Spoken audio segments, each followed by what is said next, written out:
One of the most unexplored and mysterious places on Earth is located in plain sight. It's one of the most majestic monuments of humankind. The wonder of the ancient world hides a secret that scientists and archaeologists still can't solve. This is the Great Sphinx of Giza in Egypt. The huge sculpture of a lion with a human head was carved out of rock about 4,500 years ago. Scientists still don't know the exact date of its creation and are also unaware of who built it and what for. There are many assumptions and theories, but none of them has been confirmed. Most people have seen this majestic sculpture either in photographs or in reality, but almost no one knows what's hidden underneath it. The statue of the Sphinx was carved from a single piece of limestone. It was painted. The remains of color pigment on the surface prove this. In the distant past, the Sphinx looked much brighter and more colorful than what we see now. But even after thousands of years, its greatness hasn't diminished. And by the way, Sphinx is not the real name. It was invented by the Greeks about 100 years or more after its creation. Initially, the Egyptians called the statue Hor-em-Akhet. There are many legends and theories saying the Sphinx is there for a reason. It's like a watchdog that guards the tomb of the pharaoh and the secrets of ancient Egypt.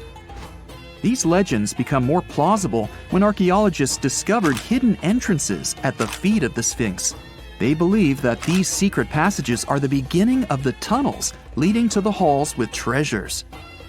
You can find a lot of stories on the internet that claim the Sphinx hides the Hall of Records, a repository filled with ancient and secret knowledge. One of the main artifacts of this repository is supposed to be the records of the ancient mythical state of Atlantis. According to legends, the entire library from this city was moved under the Sphinx. The entrance to this library must be located next to the Sphinx's right paw. Many archaeologists tried to find this entrance, but came away empty-handed. Also, there are many images with detailed diagrams of the underground city that consists of a network of tunnels and chambers under the Sphinx. Someone says there are structures as tall as 12-story buildings hiding underground, but there's no evidence of this. Archaeologists, even after millennia, continue to explore the mysterious sculpture. At the same time, many Egyptians don't want to learn more about the Sphinx. They're terrified of awakening something supernatural. In 1998, scientists discovered tunnels leading to empty caves under the Sphinx. They found evidence of earlier excavations there. It's quite possible that someone managed to find the treasures and take them away. Some people believe Egyptians found some kind of artifact under the Sphinx that has the power of unknown advanced technologies. The artifact is so powerful that it can change the course of history. Of course, most theories are just fairy tales of conspiracy fans, but it's a confirmed fact that the Sphinx hides a system of caves and rooms. There are so many rumors surrounding the Sphinx that it's impossible to understand what's true and what's false. In any case, it's difficult and dangerous to study the sculpture because active excavations can destroy it. And then the entrance to the underground rooms can get blocked by rocks and lost forever. Also, further exploration requires a lot of money, and financing is not always easy to find. But the main reason? It's too risky. There's no guarantee that people will be able to get out of the underground labyrinths. For these reasons, scientists and archaeologists have been exploring this majestic structure for so long. Another famous architectural monument with a secret is Mount Rushmore in South Dakota.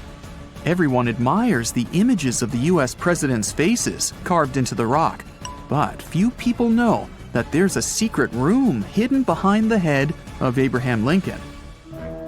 The architect of Mount Rushmore wanted to carve slabs on the rock with the record of the main stages of the country's history. But his plan was too complicated to carry out. Then he was offered to implement it on a much smaller scale, to build a secret room inside the mountain. The idea was to save this knowledge so that future generations will always remember the history of their country. Unfortunately, the architect didn't have time to finish his work. The construction stopped for several decades. But in the late 90s, the project was resumed. Porcelain enamel panels depicting the history of the US were placed in the room. It's possible that these plates will be stored there forever. But people can't see them, at least for now. The room is inaccessible to tourists as it's too difficult to get inside. Another secret room is located in the Empire State Building. More precisely, it's not even a room, but a place where you can take cool photos. Almost all tourists gather on the observation deck of the 86th floor to enjoy a stunning view of Manhattan. But there's another deck with panoramic windows on the 102nd floor. There are way fewer people there because almost no one knows about that place. Fortunately, access to this deck is open to everyone. You probably won't have to wait in line for a long time to take a photo. You'll feel special because you're in such a secret place where there are almost no people. But the coolest place is even higher, on the 103rd floor. This is a spacious observation deck where celebrities get their photographs taken. It's not a public place, but if you know the right people, you can get there. There are almost no security measures on the site. Only a low ledge between you and an abyss. That's why crowds of people are forbidden from coming here. It's not so easy to get there, and you're unlikely to succeed without a guide. First, you need to choose the right elevator that will take you there. Then you'll go through several engineering rooms filled with pipes, electrical panels, and other technical stuff. The final part of your way is a set of stairs inside a tiny corridor. And here you are, at the top of New York. Now we're in Paris. See the Eiffel Tower? Inside it, there are restaurants and observation decks. But if you try hard, you can find a secret apartment. Now it's a museum, but it was built so that people could live in it.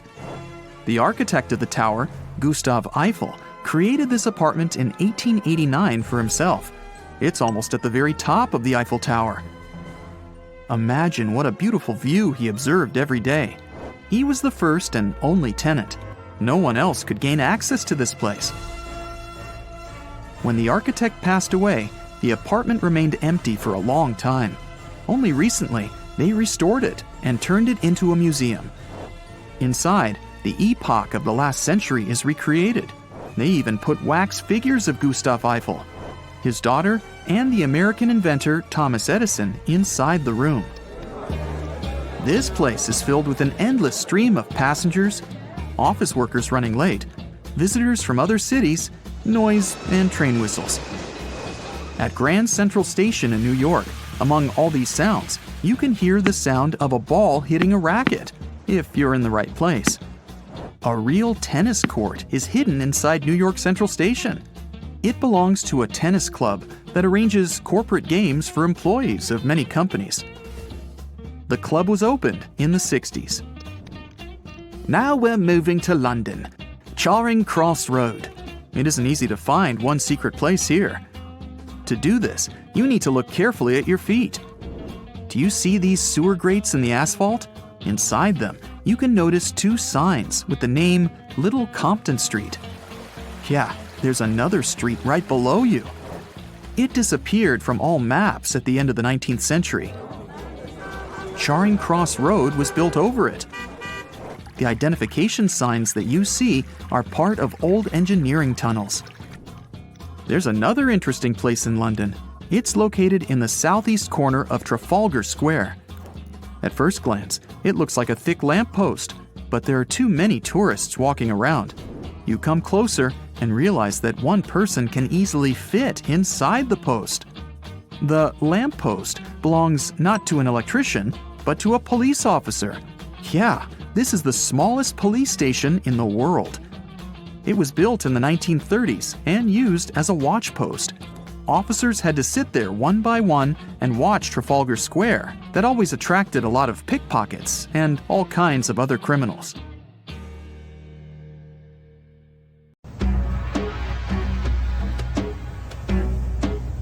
This is not a dune set.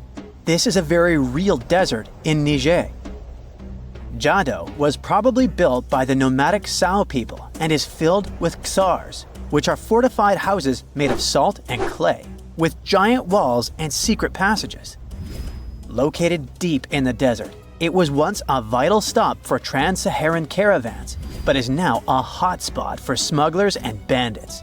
The site has been off-limits since 2002 due to its dangers. The origin of the ksars remain a mystery. No archaeological studies have been conducted, leaving many questions unanswered. Even today, shifting sands reveal and conceal parts of these ancient ruins, fueling local speculation about what might still be hidden beneath the desert. Speaking of connective tunnels, scientists were blown away by the discovery of lava tubes in Saudi Arabia. These underground passages form when molten lava cools down. Researchers believe that ancient nomadic groups may have utilized these tunnels to survive the super harsh desert climates. While excavating the tunnels, archaeologists uncovered artifacts, rock art, and skeletal remains. The art and animal bones show that the people who used the tunnels were probably sheep and goat herders. They're still piecing together whether these groups lived in the tunnels for extended periods or just used them as temporary shelters. The Great Pyramid of Giza has been standing for thousands of years, but it's still hiding secrets. Using special scanning technology, scientists found two hidden structures under an ancient burial ground. The first is a shallow L-shaped structure, and below it is a much larger space that could be a final resting place or a chamber. The smaller structure was filled with sand on purpose, while the deeper one might be an empty chamber. Experts believe the two are connected, possibly as an entrance leading to a secret chamber. This is big news because it might give us some more insight into who built the pyramids and why. The world is full of ancient writing, but some messages refuse to give up their secrets, like the mystery of the Bashplemi tablet. This unusual stone, pulled from a lake in Georgia, is covered in symbols no one can read. Even with modern technology, experts are completely stumped. The tablet is about the size of a book, with 60 symbols carefully carved into its surface, but 39 of them don't match any known language. Some resemble scripts from ancient civilizations in the Middle East, India, and Egypt, but none are an exact match. To make things even trickier, part of the tablet is broken off, meaning a piece of the puzzle is missing forever. To rule out a hoax, scientists studied the tablet closely. They confirmed it's made of vesicular basalt, an extremely tough local rock. Whoever carved these symbols must have been really skilled. Based on similar archaeological finds, experts believe the tablet could date back thousands of years, possibly to the late Bronze or early Iron Age. Some symbols repeat, which could mean they're numbers. Maybe it's an inventory list, a record of battles, or even an offering to the deities. Until someone cracks the code, the Bashplemi tablet remains an unsolved mystery from the depths of history. Experts are still stumped with what this Minoan disc might mean. The Phaistos Disc is one of the most mysterious finds from the Minoan civilization. This 6-inch clay object, discovered in 1908, has strange spiral markings that no one has fully decoded yet. The disc has 241 symbols on both sides, showing everything from people and animals to tools and plants. Experts have come up with many theories about what the symbols mean. Some think it's an early form of Greek. Others suggest it's a prayer or a hymn. And some even believe it could be a letter from a king in Anatolia to a Greek ruler. Let's see who will be the first to figure this out.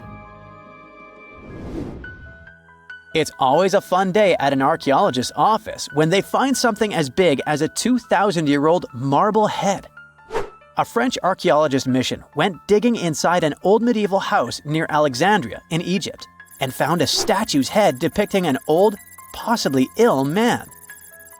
This statue dates from the last Egyptian dynasty before it became part of the Roman Empire. and the site where it was found is associated with the likes of Cleopatra and Mark Antony. For archaeologists, even the smallest finds at this site means a lot. You've heard of Lucy, right? The Australopithecus that was an early ancestor for us humans. Well, scientists found some of her species' footprints somewhere in Tanzania. The so-called Laetoli footprints are over 3 million years old. The trail stretched 88 feet and has about 70 footprints, left behind when a bunch of early humans walked across some wet volcanic ash. What's cool is that these early humans were already walking on 2 feet, like us, not all hunched over like apes. The close spacing of the prints shows they probably had short legs and a shorter stride than we do today. In an ancient Egyptian temple, archaeologists uncovered a shrine unlike any other, a place dedicated to falcons and 2 mysterious deities. One deity had a falcon's head, while the other wore a crown with a sun disk and cow horns. But the most baffling discovery was an inscription that read, "It is improper to boil a head in here." At the heart of the shrine, there are 15 headless falcons carefully arranged on a pedestal, likely as offerings to the falcon-headed deity. One theory suggests the birds were boiled first, perhaps to pluck their feathers, before being placed in the shrine, following the strange rule carved into stone. Archaeologists also found a 13-inch iron harpoon nearby. Its true purpose remains unknown, although the shrine also held remains of fish, mammals, and bird eggs, suggesting that the rituals may have included feasting. And speaking of ancient Egypt, meet Hathor. Scientists named her after the ancient Egyptian deity of motherhood, music, and singing. This wooden statue, housed at the Metropolitan Museum of Art, was thought to be just a beautiful artifact, until a surprising secret was uncovered. Using an X-ray machine, experts found a mechanical operating system inside it, with pulleys and axles connecting her shoulder to her left leg. When activated, the system made her hand raise and lower, an engineering marvel from over 3,000 years ago. The statue was created during Egypt's Middle Kingdom, around 1800 BCE, and is often compared to 19th century automata due to its advanced design. It's believed the statue was used in religious ceremonies, symbolizing Hathor's role in dance and music. An unexpected discovery happened in northern Kuwait, where a Kuwaiti-Polish team uncovered a mysterious 7,500-year-old statue. The statue features an elongated skull, no mouth, narrow eyes, and a flattened nose. This feature is thought to be an Ophidian figurine, named after the Greek word for snake, and it was likely made by the Ubaid culture, a civilization known for their pottery skills. While no one knows exactly what role this weird statue played, it might have been linked to rituals or symbolic practices. Some scientists think these figurines, found in homes or final resting places, were tied to important cultural beliefs. We couldn't mention unresolved mysteries of this world without speaking about these elongated skulls. In the deserts of Peru, researchers uncovered 5 ancient skeletons, 2 with unnaturally elongated skulls. While head shaping was common in many cultures, these skulls defy explanation. Local legends tell tales of the so-called gentiles, a mysterious race banished underground by the powerful deities. Some say this is what the skulls represent.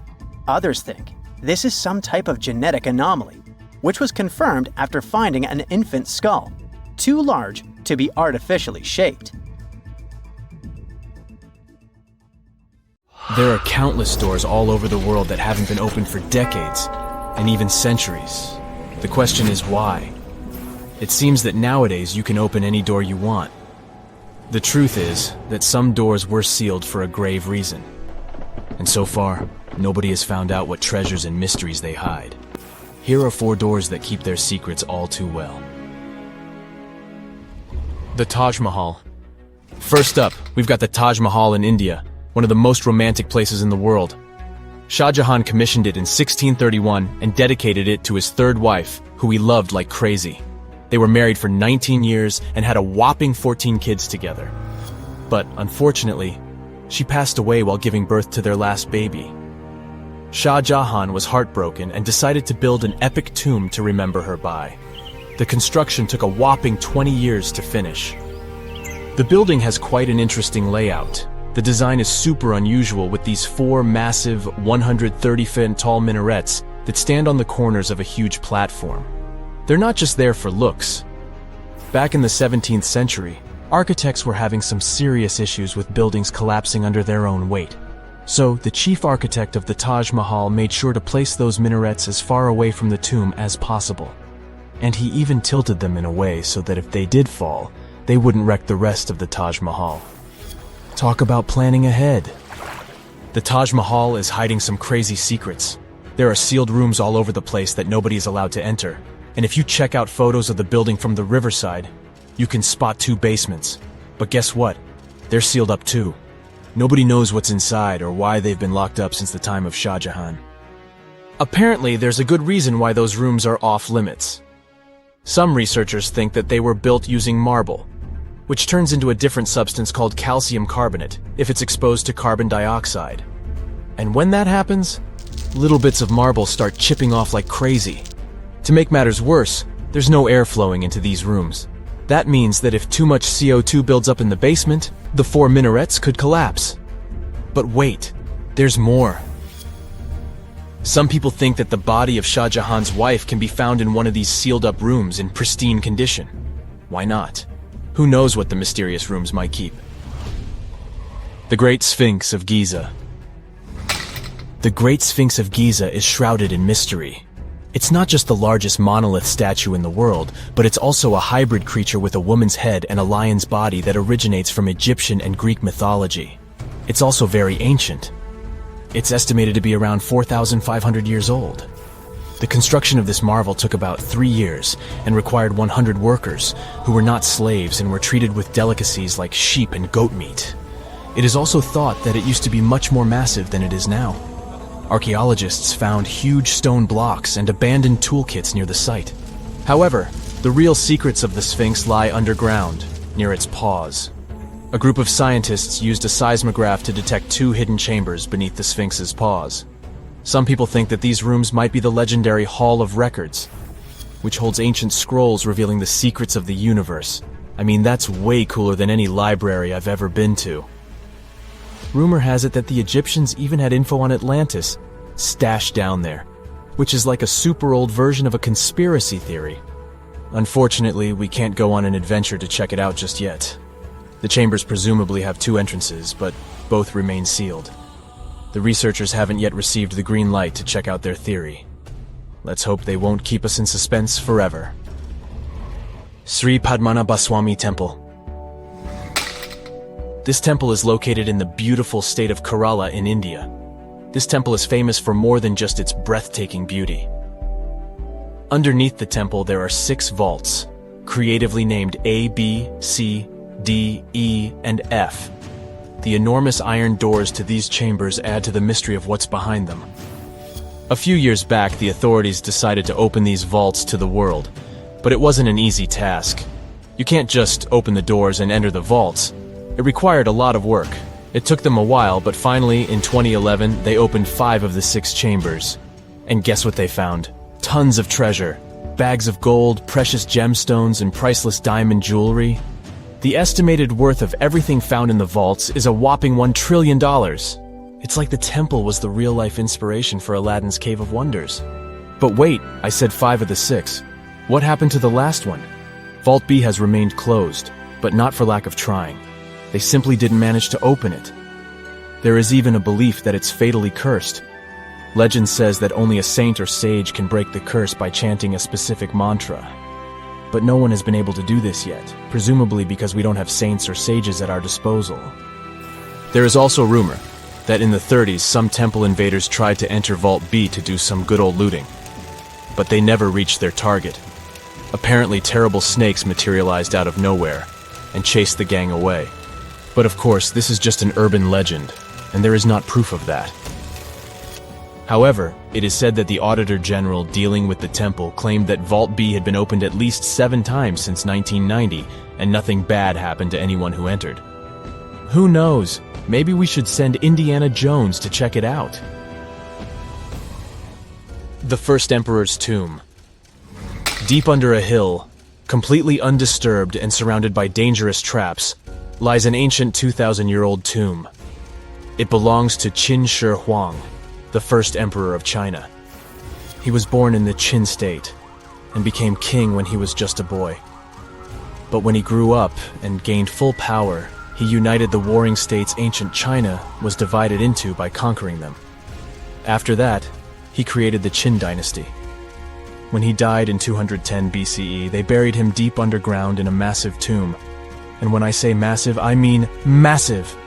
Back in 1974, some farmers in Xi'an, China, stumbled upon something strange while digging a well, a huge terracotta soldier. This discovery led to an extensive archaeological dig that has continued for over 40 years, revealing a collection of thousands of clay soldiers. The unique thing about these soldiers is that each one has its own unique features, from hairstyles to facial expressions. It's believed that there could be up to 8,000 of these soldiers, but only 2,000 have been found so far. Interestingly, the central tomb, which is believed to be the resting place of the emperor, is still untouched. In ancient records, there are references to a vast underground city that the emperor built, complete with scenic towers, palaces, and whatnot. Sima Qian, a Han Dynasty historian, wrote that the tomb was adorned with treasures and had space for hundreds of officials, but the lack of technology to properly examine the site is what's holding things up.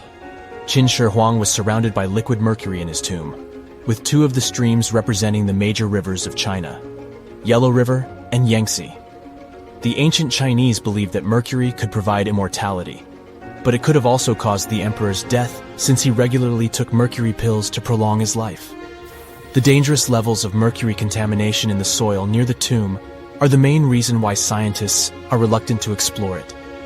It could be very dangerous both for people and for the environment. Now, if I had to choose which door to open, I'd probably go for the one that doesn't lead to a tomb surrounded by poisonous mercury. Call me crazy, but I'd like to avoid any potential health hazards. Before we get into the reason why and how there are pyramids all around the world, let's talk about some of the examples. I'll start with the Pyramid of the Sun in Mexico. These folks really knew how to build a city. Their well-planned urban center spanned over 7 square miles and boasted several pyramids. But the Pyramid of the Sun is the most impressive. This giant pyramid was built way back in 100 CE and is one of the biggest structures of its kind in the whole Western Hemisphere. It's so big that it's 216 feet high above the ground. If you ever find yourself in this ancient city, you won't be able to miss the Pyramid of the Sun. It's right there on the east side of the Avenue of the Dead, the city's main north-south street. To build this incredible pyramid, around 1 million cubic yards of material were used, including a special kind of red volcanic rock called hued tezontle. Impressive, huh? We don't know too much about the people who built the Pyramid of the Sun or its purpose. But archaeologists believe there was once a temple on top of it. When explorers went below the pyramid in the 1970s, they found a bunch of cool tunnels and chambers. In 2011, they even found a secret stash of clay pots, obsidian pieces, animal bones, human figurines, and a mask. Who knows what other secrets the pyramid is hiding? If you decide to see this one, you must climb the pyramid using the 248 uneven steps on the west side. Watch your step.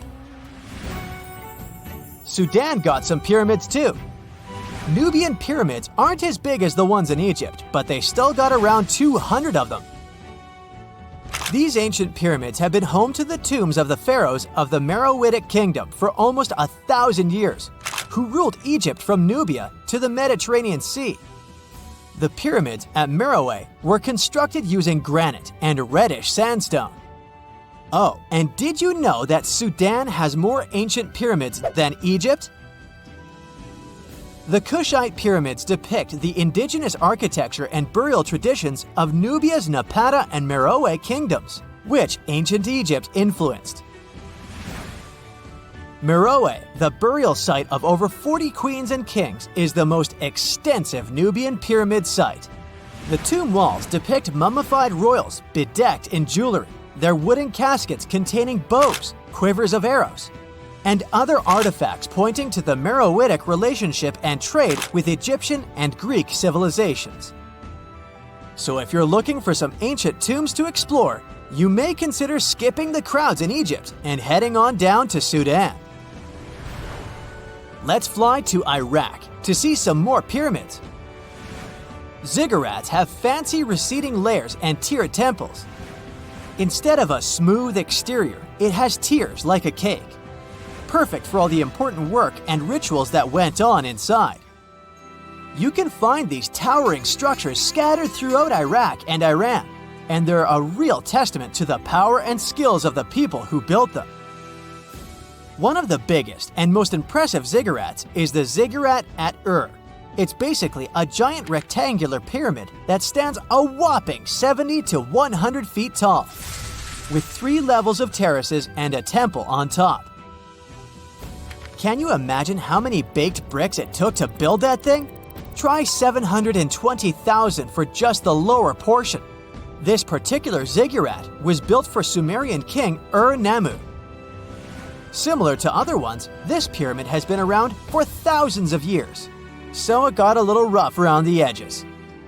Thankfully, the Babylonian king Nebuchadnezzar II and some archaeologists came to the rescue in the 6th and 20th centuries respectively, and now you can find this near Talil Air Base. The ziggurat at Ur was built in 2100 BCE by King Ur-Nammu for the moon deity Nana. It was the tallest building in the city, and you could see it from miles around. It was like the medieval cathedral spire of its day. People would come here to bring their agricultural surplus and get their food allotments and seek spiritual nourishment. Sadly, the Nana temple at the top of the ziggurat didn't survive, but we do have some blue glazed bricks that may have been part of its decoration. The lower parts of the ziggurat are pretty amazing though. The architects even included holes in the temple's baked exterior to let the water evaporate from its core. Since we explored some of the pyramids on our planet, let's take a broader perspective.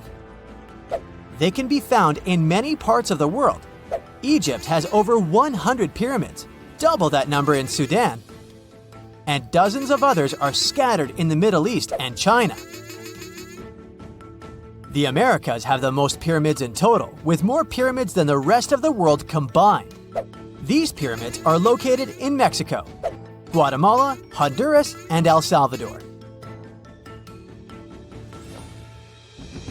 Time to know more about the evolution of pyramids through history. The oldest pyramid is in Egypt. This pyramid was a step pyramid, which was created by placing one layer of stone on top of another. The pharaoh Sneferu is credited with creating the pyramid shape we recognize today. During his 45-year reign, he built 3 pyramids. His first 2 attempts failed, but he finally got it right with the Red Pyramid, which is considered the first true pyramid. It was Sneferu's son, Khufu, who built the Great Pyramid of Giza, which was the tallest human-made structure on Earth for almost 4,000 years. Latin American pyramids are similar to early Egyptian step pyramids, but they were built independently with no knowledge of each other. The pyramids in Sudan were built around 700 BCE and are tall but much narrower than those in Egypt. How in the world did all these civilizations build these things without even texting each other? After all, the Aztecs, Mayans, and ancient Egyptians were about as different as possible. But despite their cultural differences, they all seem to agree on one thing: pyramids were pretty cool.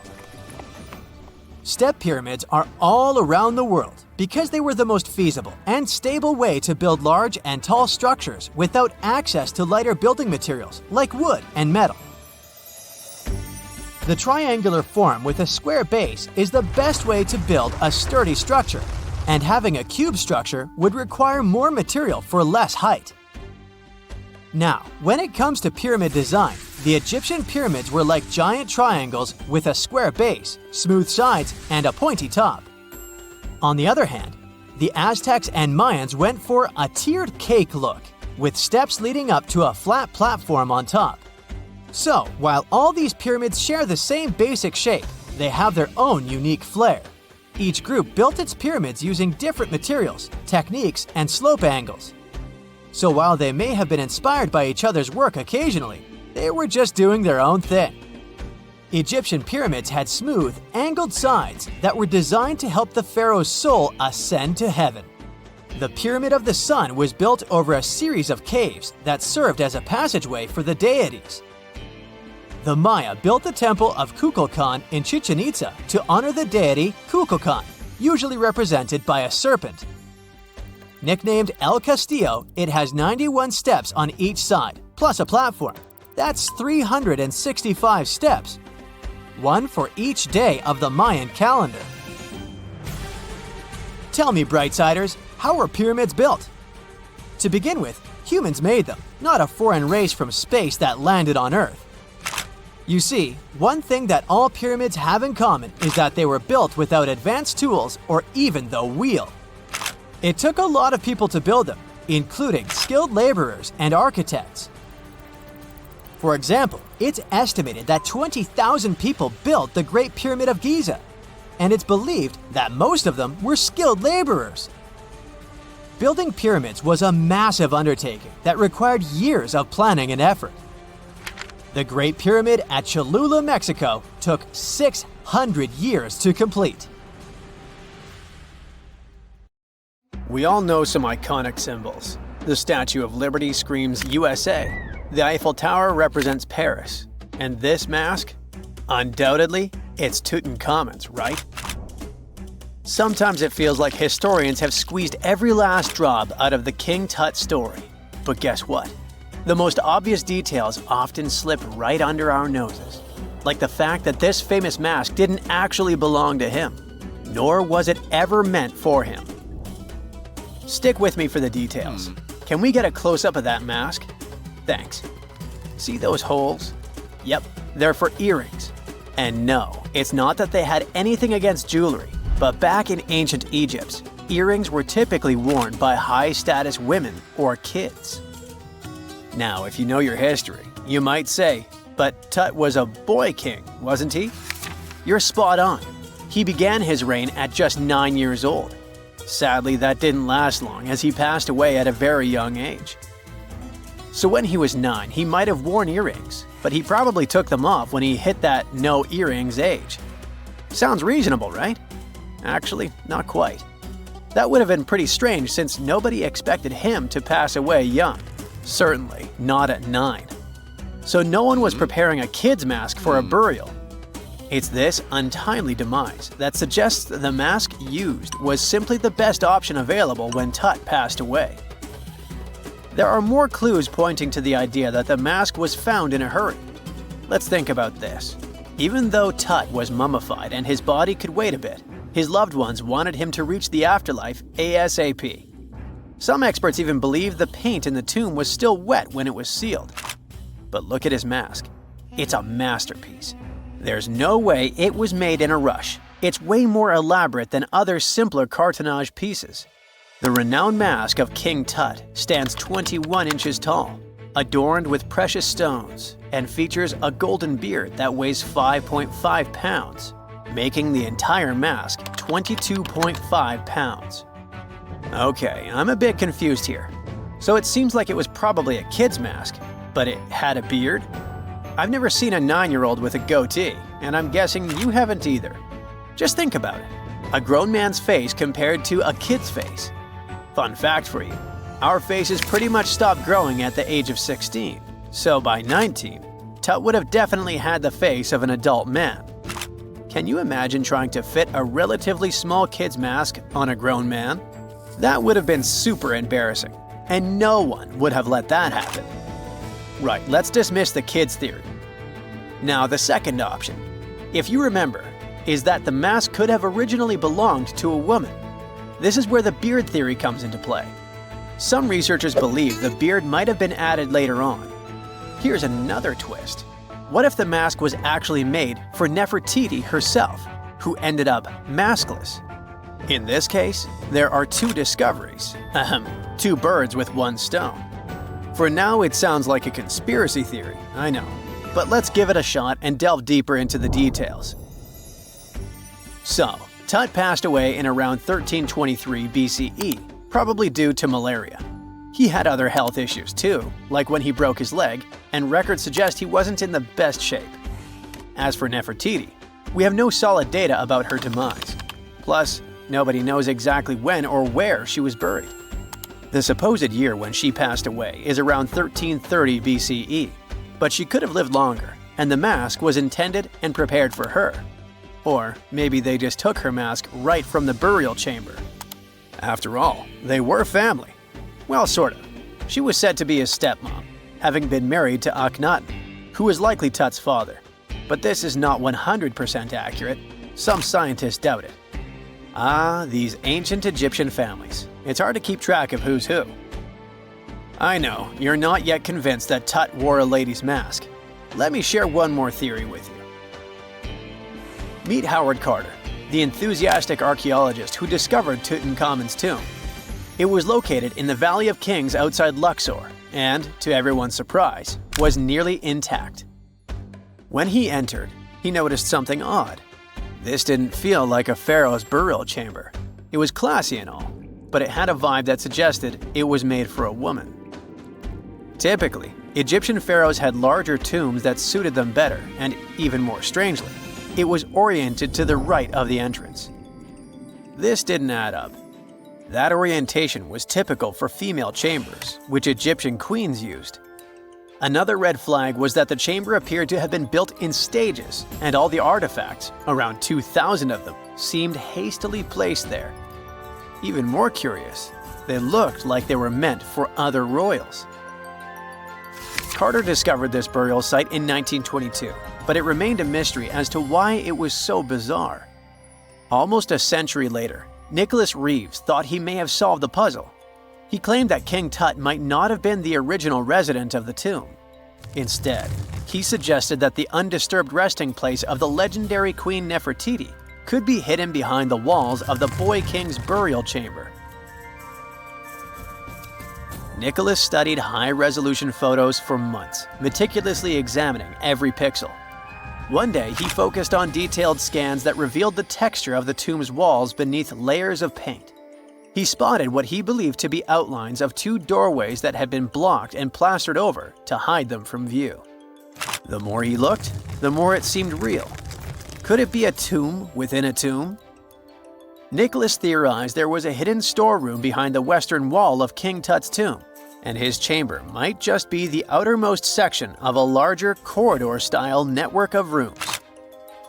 It all sounds fancy, but sorry to break it to you. Reeves' theory was debunked. To find out if he was onto something, experts had to use ground-penetrating radar to see the unseen. Reeves' idea was that if there were gaps, it could indicate the presence of additional rooms. And at first, in 2015, one expert even thought he had found a hidden room. But the glory didn't last for long. A year later, after double-checking, it turned out there were no hidden doorways. By the way, Nefertiti isn't the only legendary woman from Egypt whose burial site remains a captivating mystery. There's a cool legend about Cleopatra that you might enjoy. It's said that she once declared, "No man will ever find my tomb." Kind of fitting, right? After all, the person who's come closest to uncovering her final resting place is a woman. Fast forward a few millennia after she passed away, and while no man has located it, archaeologist Kathleen Martinez believes she might have cracked the code. She's been on the quest for Cleopatra VII's tomb for nearly 20 years, and recently discovered a bust that she thinks represents the famous queen. However, not everyone is on board with her claim. Some experts argue that the bust doesn't resemble Cleopatra at all. Alongside this intriguing marble statue, Martinez's team also unearthed 337 coins, some of which, less controversially, feature Cleopatra's likeness. But the real part is that it's still not officially confirmed. There's no doubt about the existence of the small bust. It's carved from white marble, fits in one hand, and shows a woman wearing a royal crown, according to a translated statement from the Egyptian Ministry of Tourism and Antiquities. The big question, though, is who it actually depicts. While Martinez insists this statue is a representation of Queen Cleopatra VII, many other archaeologists argue that the facial features don't match, suggesting it likely belongs to a princess instead. Sorry, I can't resist the temptation of breaking the magic for a moment. Some folks believe that the whole idea of "no man will find my tomb" is misunderstood. Even if she did say it, what she probably meant was "no living soul," and it wasn't about gender at all. It can as well be just a beautiful legend. Toodaloo! This summer, you finally decide to go on that once-in-a-lifetime round-the-world trip. The first stop of this exciting adventure is in Europe. You start your journey in Italy, the country of pasta and pizza and delicious gelato. Ah, there it is, the world-renowned Leaning Tower of Pisa. You buy your ticket and get inside the crooked monument. You're about to climb 251 slippery stairs, so watch your step and don't forget to breathe.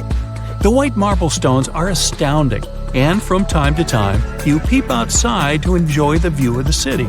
Congratulations, you've made it! You've reached the top of the bell tower and can take all the selfies you want. The Leaning Tower of Pisa is one of Italy's most iconic landmarks. During your hike up the stairs, a guide tells you it's actually a medieval monument. It was built between the 12th and 14th centuries, taking over 200 years to finish.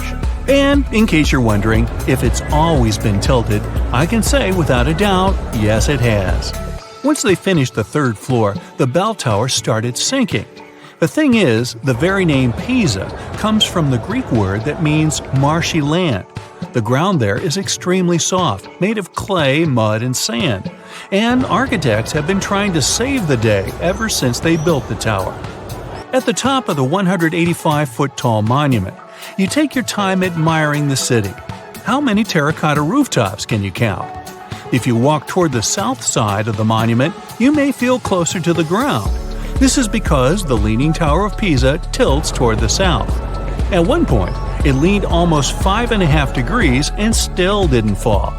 Today, when you visit the monument, the guide might tell you the tower is leaning less. A few years ago, the world's best architects and engineers did some construction works next to the monument to keep it from falling over. They dug several tunnels and took out over 38 cubic meters of soil from under the north side of the tower. So now the tower is tilting at an angle of only 4 degrees. So if you want to take one of those classic photos where you're holding up the tower, you better hurry. Who knows how long the tower will still be leaning? Now it's time for you to make your way to Rome. This city is basically an open-air museum, and you have to check it out for yourself. It's scalding hot, but you're lucky. Today, you're visiting the Baths of Caracalla. Are you ready for an authentic ancient Roman experience? You enter through what once was a locker room. You'll have to use your imagination. Today, you'll only see 130-foot-tall brick walls here. Romans of every class would spend an hour or two in the baths every day. They would come after a long day at work or before dinner. Imperial bath complexes, such as this one, were usually free, but you had to pay an admission fee. Leaving the locker room, visitors would stop in a heated room where they would receive oil and scrub massage. Then, some people would move on to one of 2 exercise yards. Can you see how ample they were? Here, there were elaborate marble porticos, and you can still see a few fragments of the mosaic-colored floor. If you were in the mood for something more intellectual, you could stop to listen to a philosopher or visit one of the libraries. Now we've arrived at the most impressive room, a caldarium. It was a circular hot steamed room measuring 115 feet in diameter. It had not one or two, but 7 heated pools inside. Above your head, you'd have seen a magnificent dome supported by large granite columns. The entire structure was richly decorated with multicolored glass mosaics and the finest white marble. The complex also housed an indoor Olympic-sized pool with waist-deep water. Today, you can only admire a few reddish walls made of brick and concrete.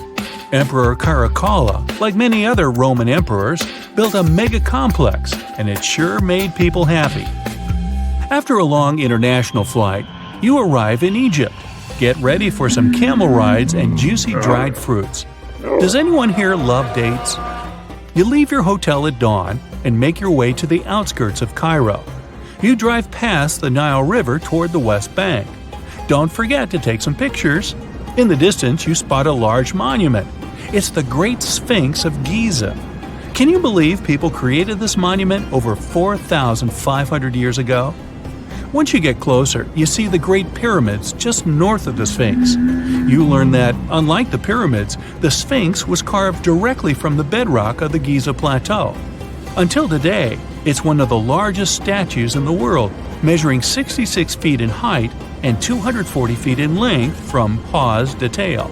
The face of the Sphinx looks a tad beaten today, but according to archaeologists, it wasn't always like that. A Photoshop reconstruction of the Sphinx gives it a very different look.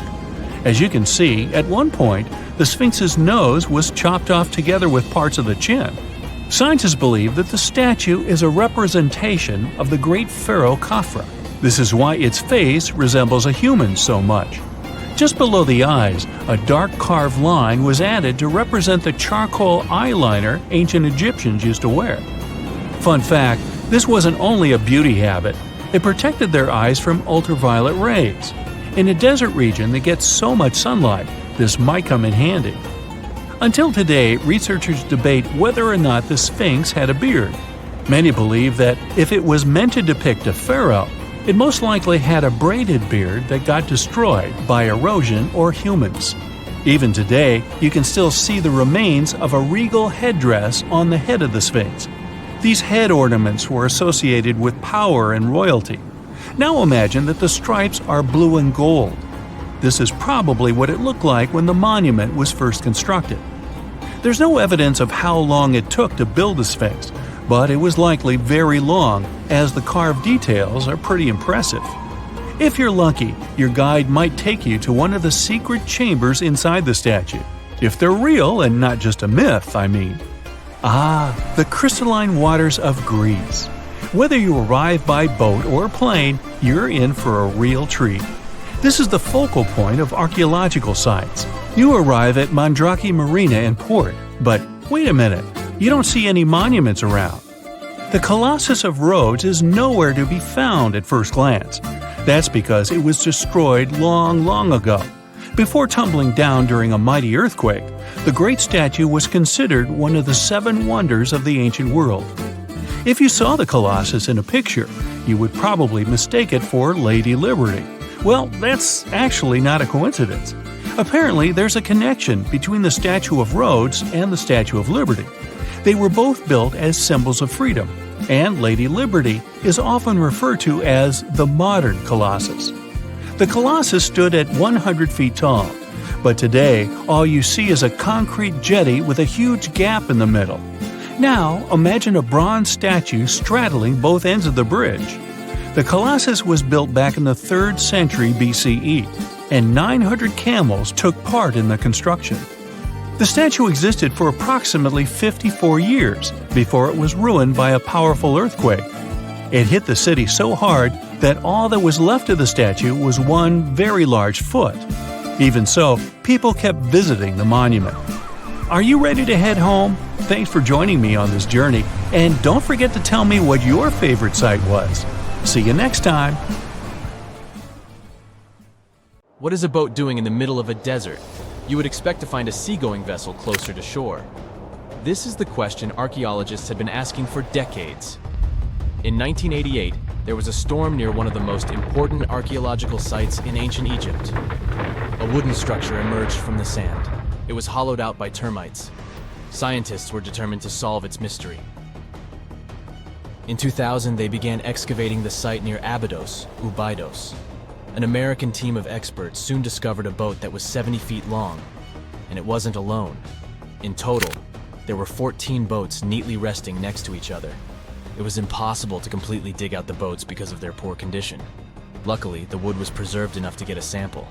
Analyses revealed that the boats were around 5,000 years old, the oldest fleet in human history to this date. The time of their construction predates the pyramids at Giza by half a millennium. Each ship of the fleet rested in a vault that matched its dimensions. The room was roughly a third of the size of a tennis court. It had mud brick walls that featured more than 120 drawings of boats. Ancient Egyptians incised them on whitewashed walls that were excellently preserved. Scientists have known about these mysterious chambers for well over a century. 1901, 1902. A British archaeologist, Arthur Weigel, stumbled upon a strange structure west of the River Nile. His team caught a glimpse of the interior walls. Sadly, a section of the roof collapsed, so they had to call off further exploration. Researchers abandoned the site, but its location remained on the maps. The boat's position first led scientists to think that they rested on a bank of the mighty Nile. But there was a problem with this theory. Today, the river flows almost 7 miles west of Abydos. Further studies of the surrounding terrain showed the Nile didn't change its course throughout history. Also, if the boats floated near a dock, they would be in unstable positions. The 14 vessels at Abydos were perfectly parallel to each other. There was only one conclusion possible. Someone had deliberately placed them like that. They must have gone through a lot of effort. Each boat had enough room for up to 30 rowers. These vessels could really float. They weren't models, but scholars still don't know if they actually sailed any body of water in ancient Egypt. This doesn't diminish the importance of the find. Previously, archaeologists found only small-scale models. In King Tut's tomb alone, there were 35 boat models. For a long time, these figurines were the only clues as to how ancient Egyptian vessels looked like. The boat's design confirms that they were the real deal. They are the earliest surviving examples of something called built boats. Ancient people constructed primitive vessels by hollowing out large tree trunks. The alternative was reed that was tied together to form a raft. The boats at Abydos had planks tied together. This was a major breakthrough in shipbuilding. During their lifetime, the boats must have seemed impressive. Timber was a valuable commodity at the time. There was no wood in the desert. Cedar had to be imported from Lebanon. The only person who could afford such luxury was the pharaoh.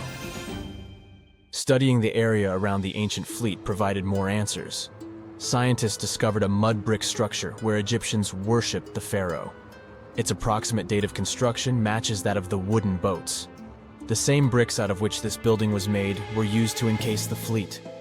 At the time of their construction, the rooms they were stored in had a ceiling. That's the section that archaeologists stumbled upon in the early 20th century. Just like mummies and coffins, these marvelous ships rested inside splendid vaults. The exterior of these rooms was also impressive. The outer walls originally had a plaster of white limestone. It reflected sunlight. In the desert sun, the structure housing the boats must have shone from miles away. Ancient Egyptian builders used the same technique to cover the pyramids 500 years later. Today, their surface looks jagged, but it wasn't always like this. When they were constructed, the pyramids had a top layer of fine white limestone. Their surface was smooth and it gleamed in the sunlight. Instead of stairs, the outer layer of the pyramids was more of a sleek ramp. Archaeologists were left with one final question. Which pharaoh owned the fleet? The answer lay just a mile from the site. This is where the tomb of a pharaoh from the 5th dynasty rested, King Senwosret III. Its time and style of construction matched the ones of the chambers with boats. The very end of his rule might explain how the boats ended up in the middle of the desert. The pharaoh probably passed away in northern Egypt. Then his body was transported down the Nile to Abydos in a marvelous procession of decorated boats. The vessels were later lowered to chambers near the final resting place of their owner. This had a symbolic meaning. In the ancient Egyptians' belief system, ships played a key role. Their supreme deity was Ra. He traveled through the sky during the day in the form of the sun. At nighttime, he sailed through the netherworld in a solar boat. The pharaoh identified himself with Ra. That's why he needed boats in the afterlife. That was the only way to regenerate himself, just as the sun rises every day above the horizon.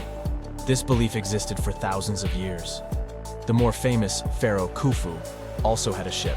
Scientists found it in 1954 next to his pyramid at Giza. It is some 4 centuries younger than the fleet at Abydos, but Khufu's ship was almost 2 times longer. The Great Pyramid of Giza and King Tut's tomb are some of the most famous archaeological finds in Egypt. But there are many more secrets hiding beneath the endless sands of the Sahara Desert. Recently, 2020, archaeologists found a lost city there. They have labeled it as the most important discovery since King Tut's tomb, 1922. The city of Aten is some 3,000 years old. Historians hope it will give them a unique insight into the everyday life of ancient Egyptians. The famous archaeologist and Egyptologist Zahi Hawass proclaimed the site a lost golden city. Aten sits some 300 miles south of Egypt's capital, Cairo. It is close to the famous Valley of the Kings. Archaeologists first found sections of mud brick walls that spread out in all directions. They discovered complete rooms with tools of everyday life inside. The research team unearthed a bakery, a residential neighborhood, and an administrative district. They all date back to the time when the Egyptian civilization was the wealthiest in its long history. They were also the first to make objects from iron. In 1911, scientists found a set of iron beads near a village in Lower Egypt, El Girza. These are the earliest known iron artifacts. The discovery is literally out of this world. Ancient people made them by beating into shape a piece of a meteorite. The 9 beads were once part of an ornate necklace. They are now blackened and corroded, which is perfectly normal for a piece of jewelry that is over 5,000 years old. They consist of an iron-nickel alloy. Researchers were impressed by the skill of ancient jewelers who processed the beads. Their craftsmanship is more impressive when you think that they didn't know the stellar origins of the material. The Great Pyramid of Giza also has a remarkable feature. An international research group investigated the electromagnetic response of the structure to radio waves. They found that the pyramid has the ability to concentrate electromagnetic energy inside it. This occurred inside its chambers as well as under the pyramid's base. It contains an underground, unfinished chamber. It seems that the electromagnetic response is connected with the properties of limestone, the Great Pyramid's main building material. The research results might have a practical application. The way solar cells and nanosensors function could be improved by this remarkable find.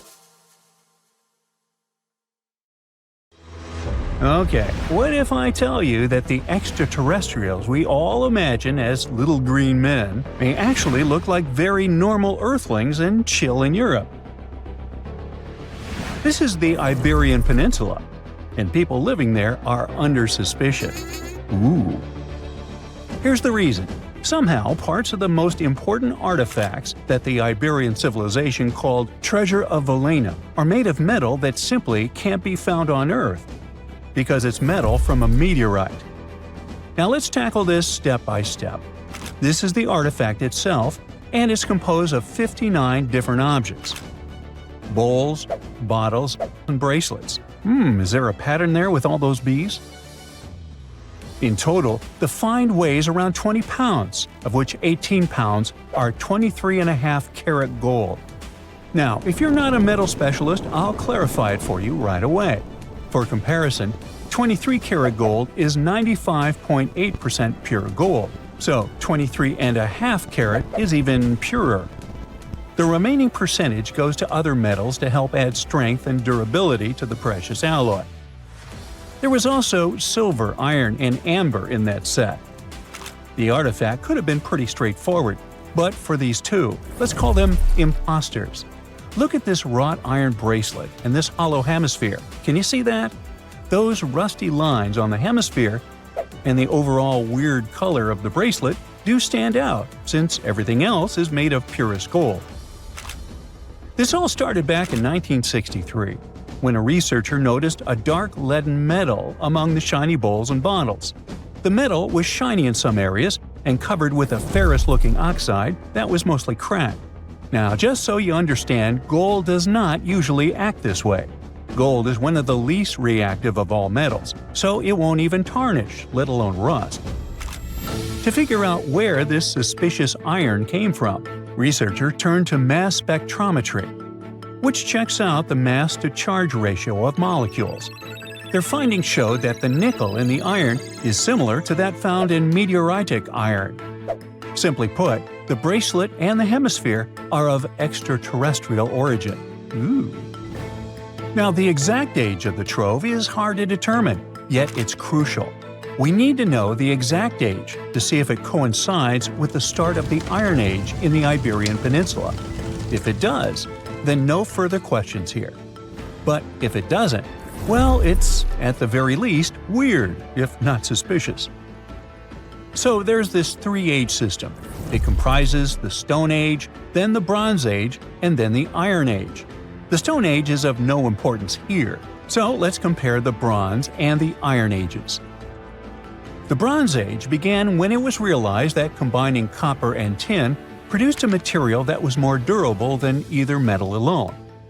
This era was all about major upgrades in tools and weapons, but two standout inventions were writing systems and the wheel. Then came the Iron Age. This time was all about slowly bringing iron into everyday life. Iron was way easier to shape into cool designs than bronze. Now this was a big deal, because iron, especially transformed into steel, provided significant improvements in all aspects of life. Tools became lighter, cheaper, and stronger compared to their bronze equivalents. You get it? Good. So researchers have long debated whether the treasure dates back to the post-Argaric era or the latter part of the Bronze Age. The most recent study claims that those artifacts were created in 1400 to 1200 BCE, and something really doesn't add up. First off, the Iron Age began around 500 years after these artifacts were crafted. Plus, ancient craftsmen couldn't know back then how to work with metals that landed on Earth approximately 1 million years ago. And while the dates are really hard to explain, there is a logical explanation for the craftsmanship. The theory here is that those metal workers simply had access to the fallen meteorite, and thus, they could study it well and discover its properties before using it for decorative purposes. They could have figured it out through trial and error, and once they knew exactly how to work with this extraterrestrial metal, they proceeded to adorn the artifacts with it.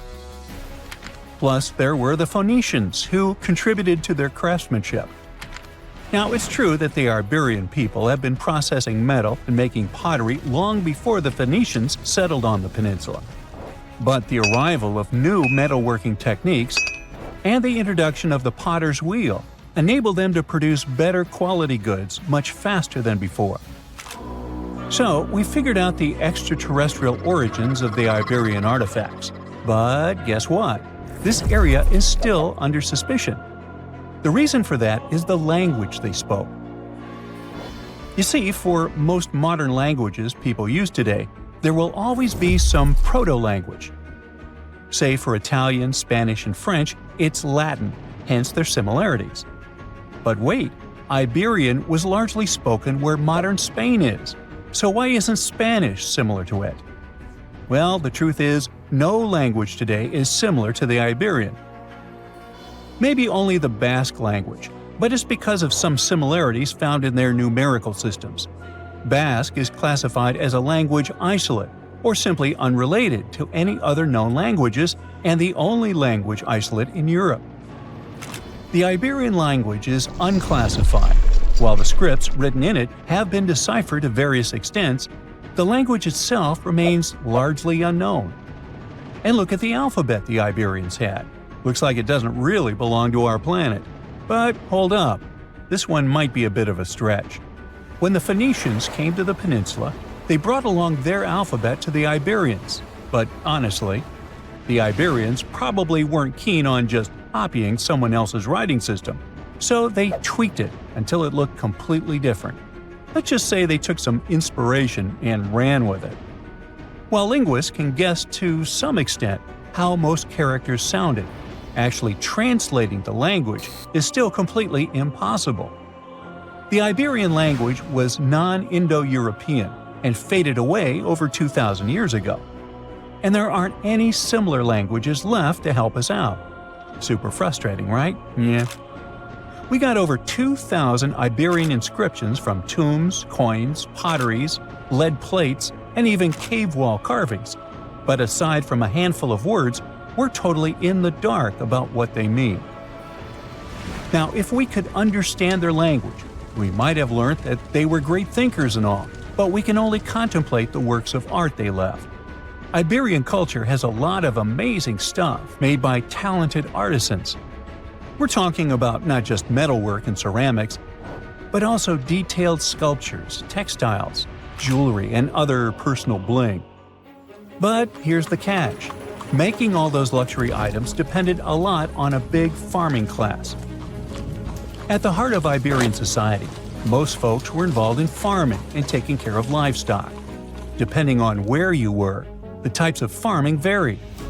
For example, up in the north, they were all about growing grains, while down in Valencia, they focused on producing olive oil and other agricultural aspects. In the west, raising animals was the name of the game. Still, we don't have much information about the day-to-day lives of the many people doing this essential work. Yet, on the flip side, we know a lot about the upper class of Iberian society, who control these agricultural resources and hire the artisans. By the 7th century BCE, we start to see a group of Iberian princes who were living the good life, trading with the Phoenicians, and enjoying fancy luxury items. You can spot this elite class in their burial practices. Cremation was the go-to method for funerals among the Iberians, and wealthy individuals were often found in cemeteries with all sorts of lavish goods and funerary sculptures that give us a peek into the fashion and hairstyles of the rich. Interestingly, starting in the 6th century BCE, there was a noticeable drop in the number of recognizable burials, which suggests that these elaborate funeral customs became more exclusive to a small elite.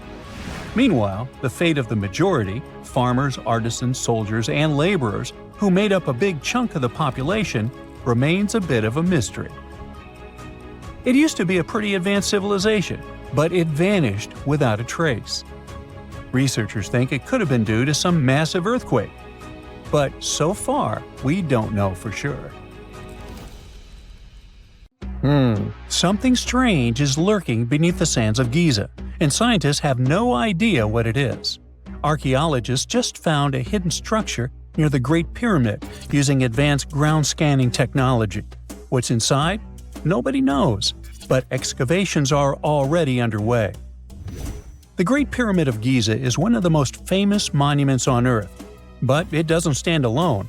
It's surrounded by an ancient necropolis, a massive royal graveyard filled with tombs and monuments. They belong to pharaohs, nobles, and other high-ranking officials. Most of these tombs are above the ground. They're called mastabas, rectangular, flat-roofed tombs built from limestone or mud brick, and they've been studied for decades. But from old movies, we know that these weren't simple graves.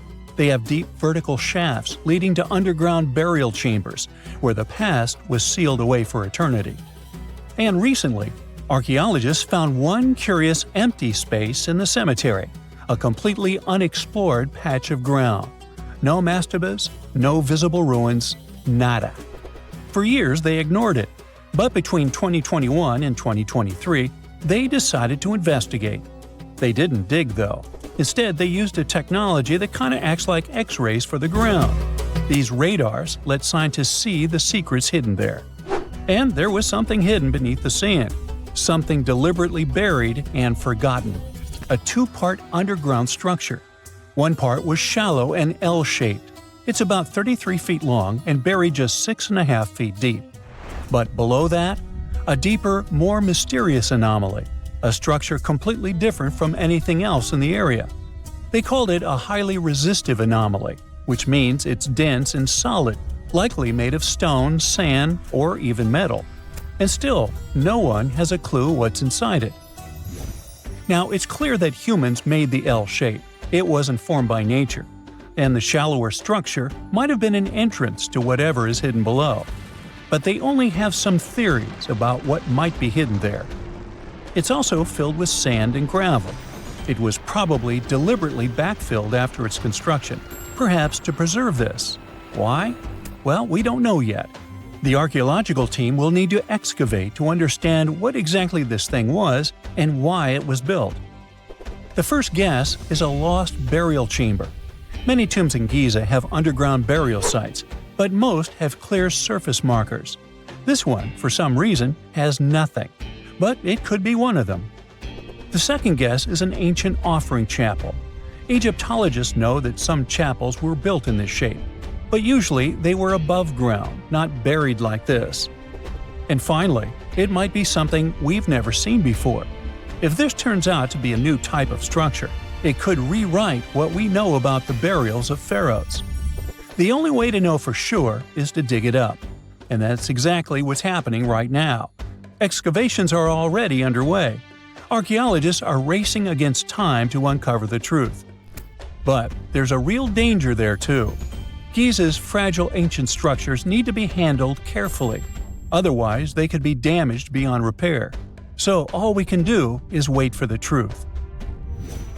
Now, these tombs always held fascinating mysteries. Unfortunately, we'll never learn tons of these mysteries because of some relentless tomb robbers. Egyptian tombs were built to guard the bodies for eternity. But that absolutely didn't stop people from breaking in and stealing everything valuable inside. They've been bothering these ancient sites for thousands of years, starting way back in Pharaoh's times. Many of the most famous tombs, including those in Giza, Saqqara, and the Valley of the Kings, were looted. It was a common practice in ancient Egypt. And they were serious about this whole thing. They dug secret tunnels to bypass traps and walls, bribed or threatened tomb workers to get inside knowledge, cracked open sarcophagi to grab gold, jewelry, and artifacts. And by the time modern archaeologists got to most of these tombs, they had already been picked clean. The reigning pharaohs got tired of this infuriating nonsense. The Valley of the Kings, the famous burial ground of Egyptian royalty, was supposed to be the ultimate safe zone. Tombs were built deep underground, hidden in the desert. Passages were sealed with giant stone blocks. False doors and traps were added to confuse thieves. Even curses were written on the walls, warnings of horrible endings for anyone who dared to disturb the tomb, which is exactly where we got all those horror stories about mummies from. Spoiler alert, none of it worked. Most tombs in the Valley of the Kings were fully robbed within 100 years of being sealed. Even King Tutankhamun's tomb, one of the most famous in history, was broken into twice in ancient times. Some of them decided to try and fight back. The New Kingdom rulers built hidden unmarked tombs in a way that should have prevented the looters from finding them, but didn't work. Some pharaohs, like Ramses II, were moved in secret to prevent their bodies from being stolen. Nope, didn't matter. The grave robbers always won. That's because tomb raiders weren't just random thieves. They were skilled, organized, and well-connected. They knew exactly where to look. Many were the ones who had built these sites in the first place, and they knew where the entrances were. If they couldn't smash through the doors, they'd dig through the walls, floors, and even ceilings to break inside. They also worked fast, often within a few years after the tombs were sealed, before anyone forgot where the valuable stuff was. The Khufu's pyramid, the one that's next to this newly discovered structure, was looted long before modern times. The one thing left inside when explorers got there? An empty granite box where the sarcophagus used to be. Unfortunately, it's not just about gold. History itself gets stolen during these raids. Ancient Egyptians wrote detailed records of what exactly and where they buried. So when archaeologists compare these lists to what's found, they can see what's missing, which is often everything valuable. Most artifacts don't end up in museums. They just disappear into private collections, where they can never be studied again. Which is, of course, completely unfair. In fact, a few countries have had enough and started passing laws to take historical artifacts back from private collectors. In Italy, if you own an ancient Roman artifact, you must prove you got it legally. China is actively hunting down stolen artifacts, and they must find ways to retrieve it back from the Western collectors. In Egypt, they passed new laws making it illegal for private citizens to own any ancient Egyptian artifacts at all. Other countries, like the US, the UK, Germany, or Switzerland, are completely fine with rich guys owning their history. The British Museum is built on looted things. European empires invaded half the planet and took whatever they wanted back home. Their museums are often full of such stolen artifacts, and unfortunately, they refuse to give most of them back. For example, the Rosetta Stone. It was taken from Egypt by Napoleon's army, then stolen again by the British after they beat the French. Egypt has been demanding to return for years, but they still can't get it back. Or the Parthenon marbles. These magnificent, massive Greek structures were taken from the Parthenon in Athens by a British lord in the 19th century. Greece has been begging for them back ever since, but the UK doesn't feel like it. Not to mention tons of Mesoamerican artifacts scattered in various museums across the world. European explorers raided Mayan and Aztec temples, took statues, jewelry, and sacred objects, and now Mexico is fighting to get them back. Well, wouldn't it be surprising even if this mysterious underground chamber has somehow been looted already? But if it's a newly found place, could it be one of the few that escaped the hands of grave robbers? Could there still be ancient artifacts, untouched for 4,500 years? We can only hope that those guys didn't get there first. When you hear the word mummy, you might get a chill down your spine. That's because most of us associate this word with those creepy characters we've seen in some scary movies. But in reality, mummies have helped us understand a lot about ancient civilizations, their rulers, and about how people used to deal with losing their loved ones. The people most famous worldwide for their mummies are the ancient Egyptians. They believed that some sort of existence after passing away was possible, if certain conditions were met. That's why they insisted on preserving the human body through the process of mummification and placing the mummy in a furnished tomb, kind of like giving it a fully functioning apartment of its own. Why did they believe in this? Well, because they were deeply connected to their natural environment for the most part. They saw the natural cycles around them, like how the sun rose every day, followed by the moon, or how new life was always sprouting from plants, even after they had wilted away. They also believed that the powerful spirit Osiris, who represented the cycle of passing away and resurrection, played a role in this process. To prepare for the afterlife, the ancient Egyptians followed certain rituals, like mummification, which involved using materials like honey, resins, and incense to preserve the body. There's no other mummy more popular than that of King Tut. He was a young pharaoh who ruled over 3,000 years ago in Egypt. The problem with discovering ancient royal tombs is that most of such burial sites were previously robbed. People knew ancient rulers had been left with many valuable belongings, so those locations became vulnerable to thieves. When King Tut's tomb was opened in 1922, people were excited because it had not been robbed, like many other previously discovered royal tombs. That's how well hidden it was. Inside, his mummy was encapsulated in a total of 3 coffins, including one made of gold. The objects found in his tomb showed us what ancient Egypt was like, and studying his mummy also helped us learn about the culture and practices popular at the time when he passed away. We also learned about his family by looking at his DNA. Scientists were able to discover that he had had a disease called malaria and a problem with his foot that might have made it hard for him to walk. Ramses II was another pharaoh in Egypt who ruled for 68 years, which was quite a lot back in the day. He was known for his expansion campaigns and building projects. Many objects from his time as a ruler still exist today, including a large statue of him. Ramses II was about 6 feet tall and lived to be about 90 years old. After looking at his mummy, scientists concluded that he may have had a medical condition that affected his spine. Now, remember those thieves I mentioned before?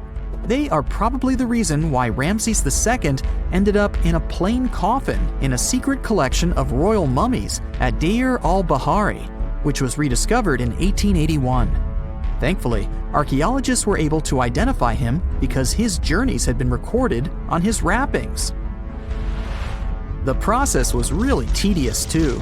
In fact, in ancient Egypt, the mummification process could take a staggering 70 days to complete. A special person would say a very specific speech while delicately handling the body and drying it out using a type of salt called natron. They also used linen and resin to make the body look more lifelike and to wrap it in cloth. The tomb was equally as important for ancient Egyptians. The walls of King Tut's tomb, for example, were adorned with intricate artwork that depicted his journey to the afterlife, from his burial procession to his passage through the underworld. The ancient Egyptians believed that everyone made this journey after passing away, and they filled their tombs with items and paintings to help the person in their spiritual travels. Additionally, the walls of the tomb were decorated with spells from a special book, which contained a collection of poems that the Egyptians believed would help people reach the afterlife. And speaking of how important this journey was, people also placed food in these ancient tombs. In King Tut's tomb, archaeologists discovered 36 jars of vintage beverages and 8 baskets of fruit, which were believed to be left there to help him in his journey to the afterlife. The Egyptians believed that traveling to the afterlife took a really long time, so they left a lot of supplies, such as food and water, to sustain their loved ones. Pharaohs also generally had numerous luxurious garments and beautiful jewelry in their tombs to ensure that they would have a fashionable journey. These items included various types of linen clothing, such as tunics, scarves, gloves, and headdresses, as well as a lot of gold jewelry with precious stones, like bracelets, buckles, pendants, necklaces, rings, and even precious depictions of insects for protection. Some were also deposited with fans made from ivory and ostrich feathers to keep them cool in the afterlife. Some ancient rulers were even placed in their forever apartments along with boats. For example, Pharaoh Khufu built the Great Pyramid at Giza as his tomb, and a large ship was found inside. King Tut, however, was buried with multiple boat paddles, but no actual boat. Instead, he had 3 chariots and numerous walking sticks made of precious materials, perhaps indicating he'd rather travel to the beyond by land, not by water. Amongst the most interesting objects found near ancient mummies are bottles of oils and perfumes. If rulers were supposed to be fashionable, why not smell nice too, right? Also, some of them had some ancient kinds of board games, most of them made out of precious materials like gold or ivory. One of those games was called Senet. It was very popular amongst the ancient Egyptians and very similar to modern-day chess. The ancient Egyptians may have the most famous mummies out there, but they weren't the first to invent the procedure. In fact, it all started in South America with an ancient civilization named the Chinchorro. As far as we know today, these people were the first to mummify their loved ones that had passed away. They did it somewhere around 2,000 years before the Egyptians started their own rituals. Sure, we can tell a lot about ancient rulers by studying these mummies, but until recently, we had no idea what they really looked like during their lifetime. Not so long ago, though, some very special mummy paintings were found by archaeologists studying ancient Egyptian objects. These mummy portraits are highly detailed paintings of individuals that were made while they were still alive. Such paintings were often painted on wood, as opposed to the classical portraits we all know about, which are painted on canvas. They are known for their realism and beauty, and have even been used by researchers to diagnose diseases by comparing them to the corresponding mummies. Some of these portraits also include depictions of jewelry, which was later found on the mummies. The recent discovery of these mummy portraits in Central Egypt is significant, as it marks the first time in over a century that such paintings have been found.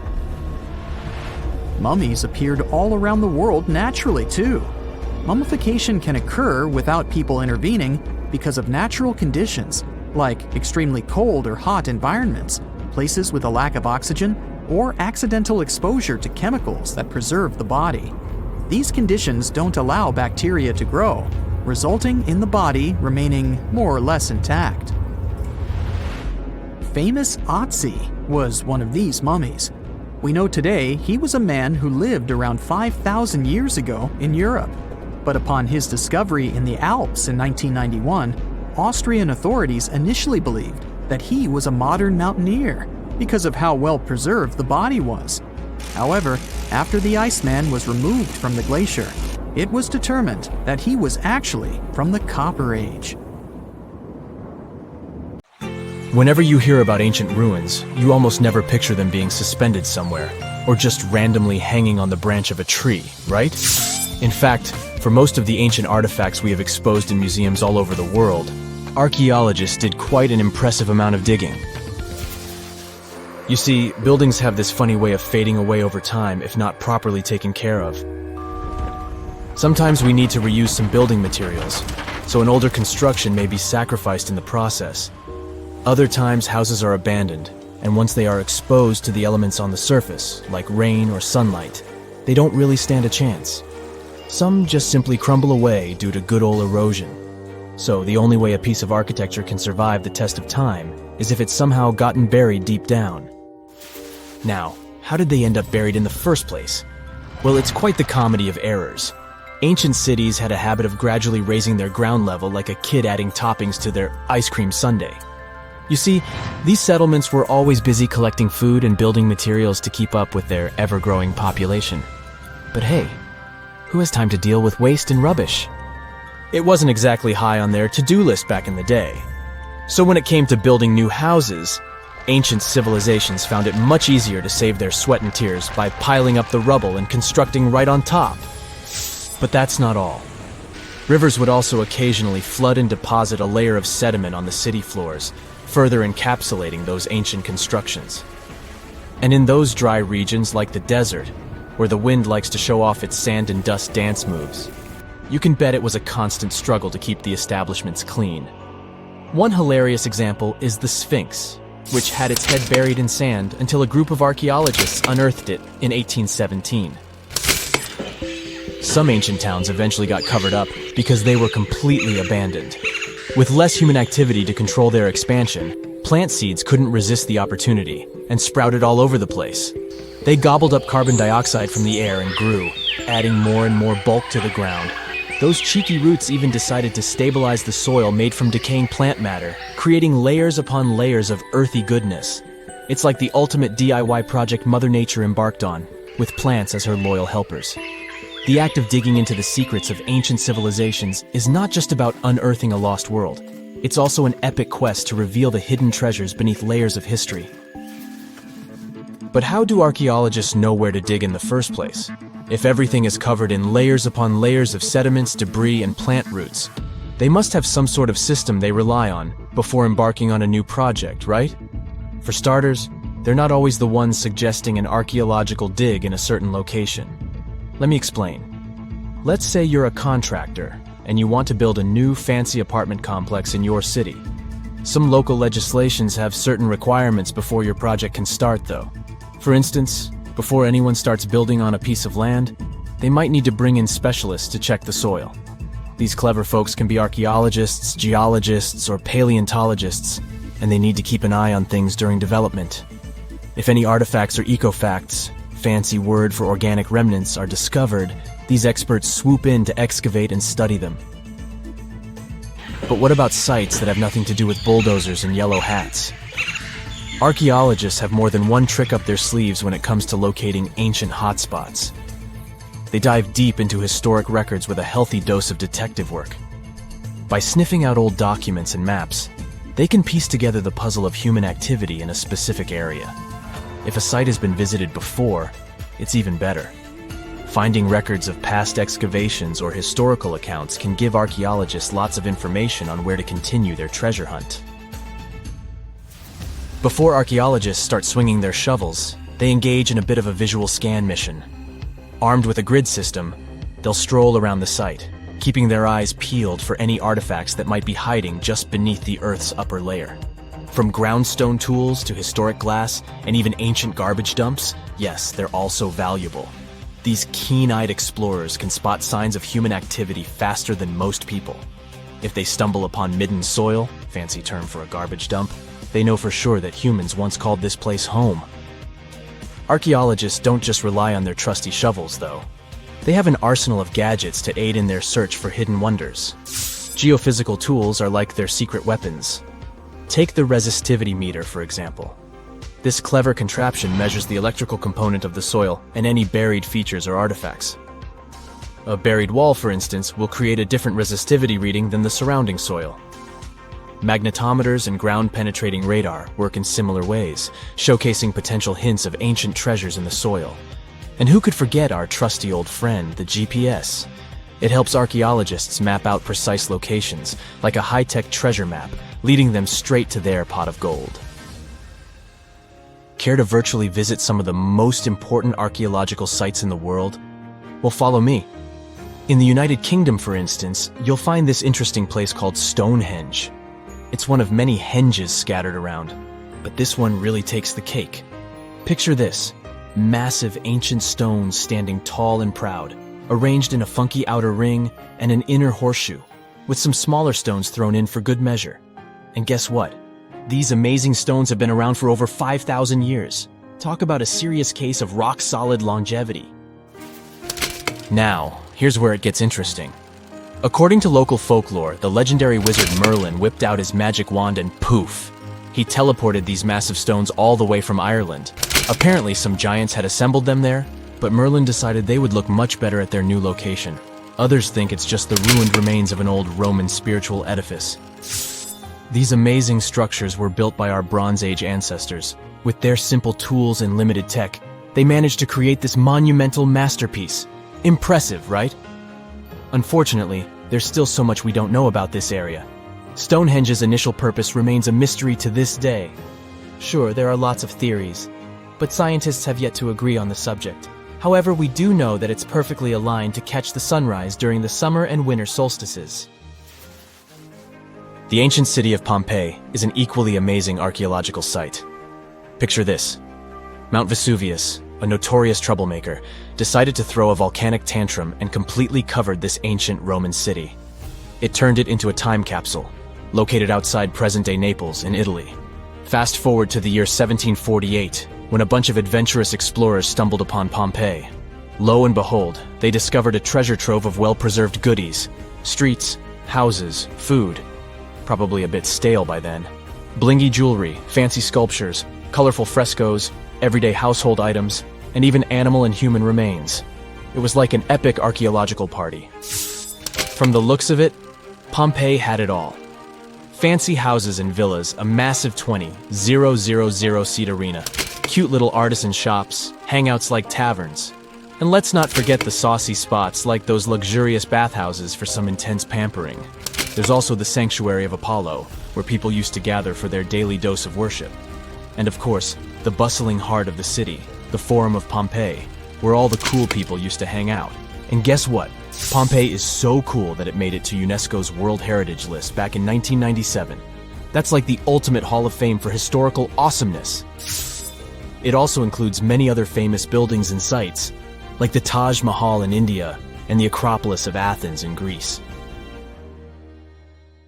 Imagine working 7 days a week on a large-scale construction site.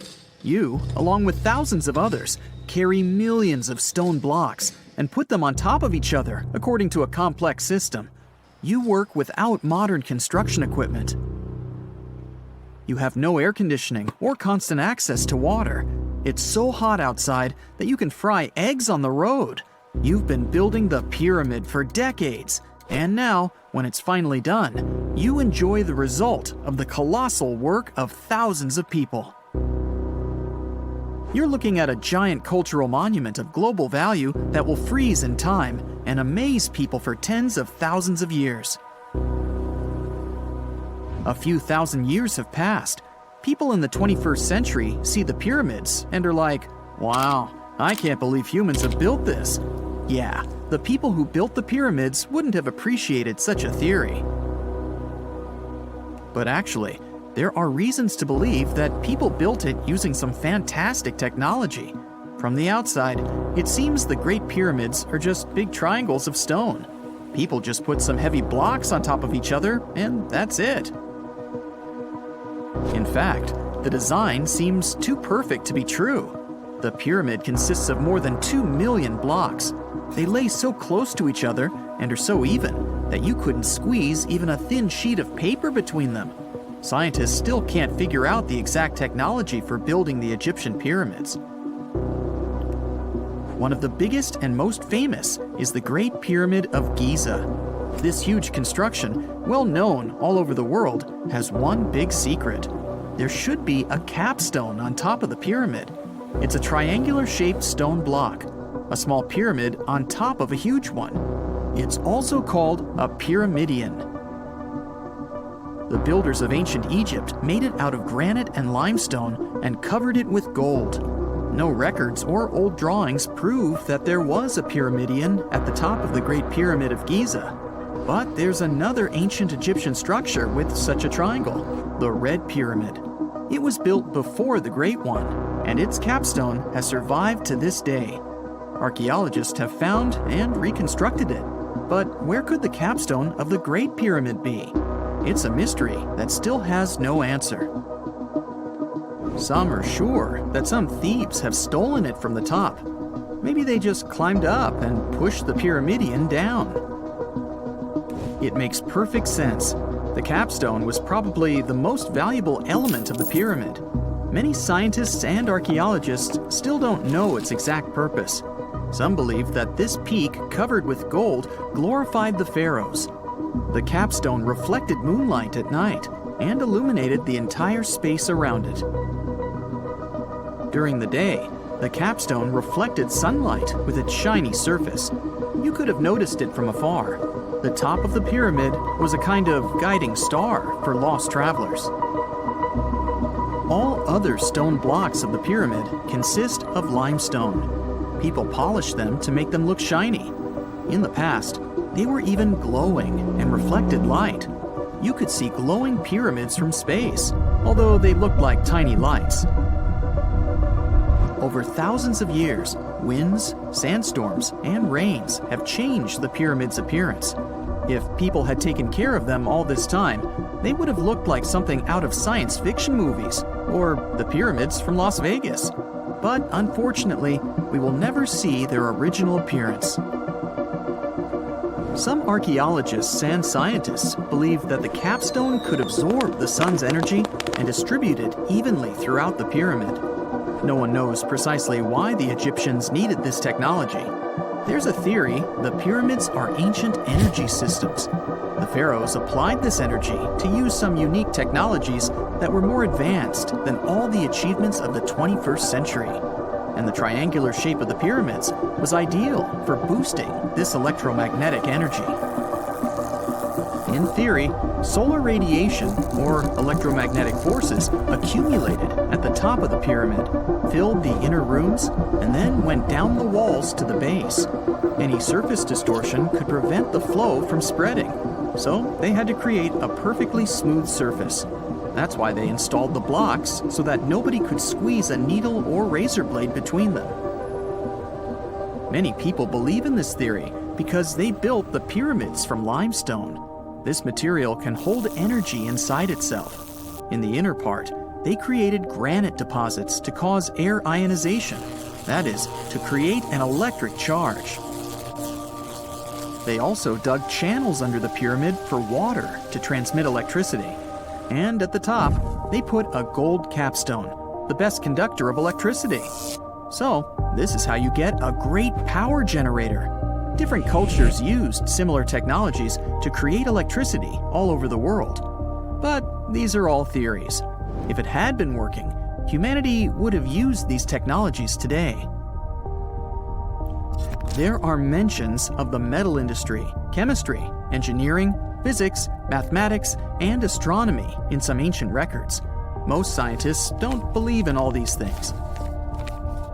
We know the detailed stages of the technology's development in different cultures.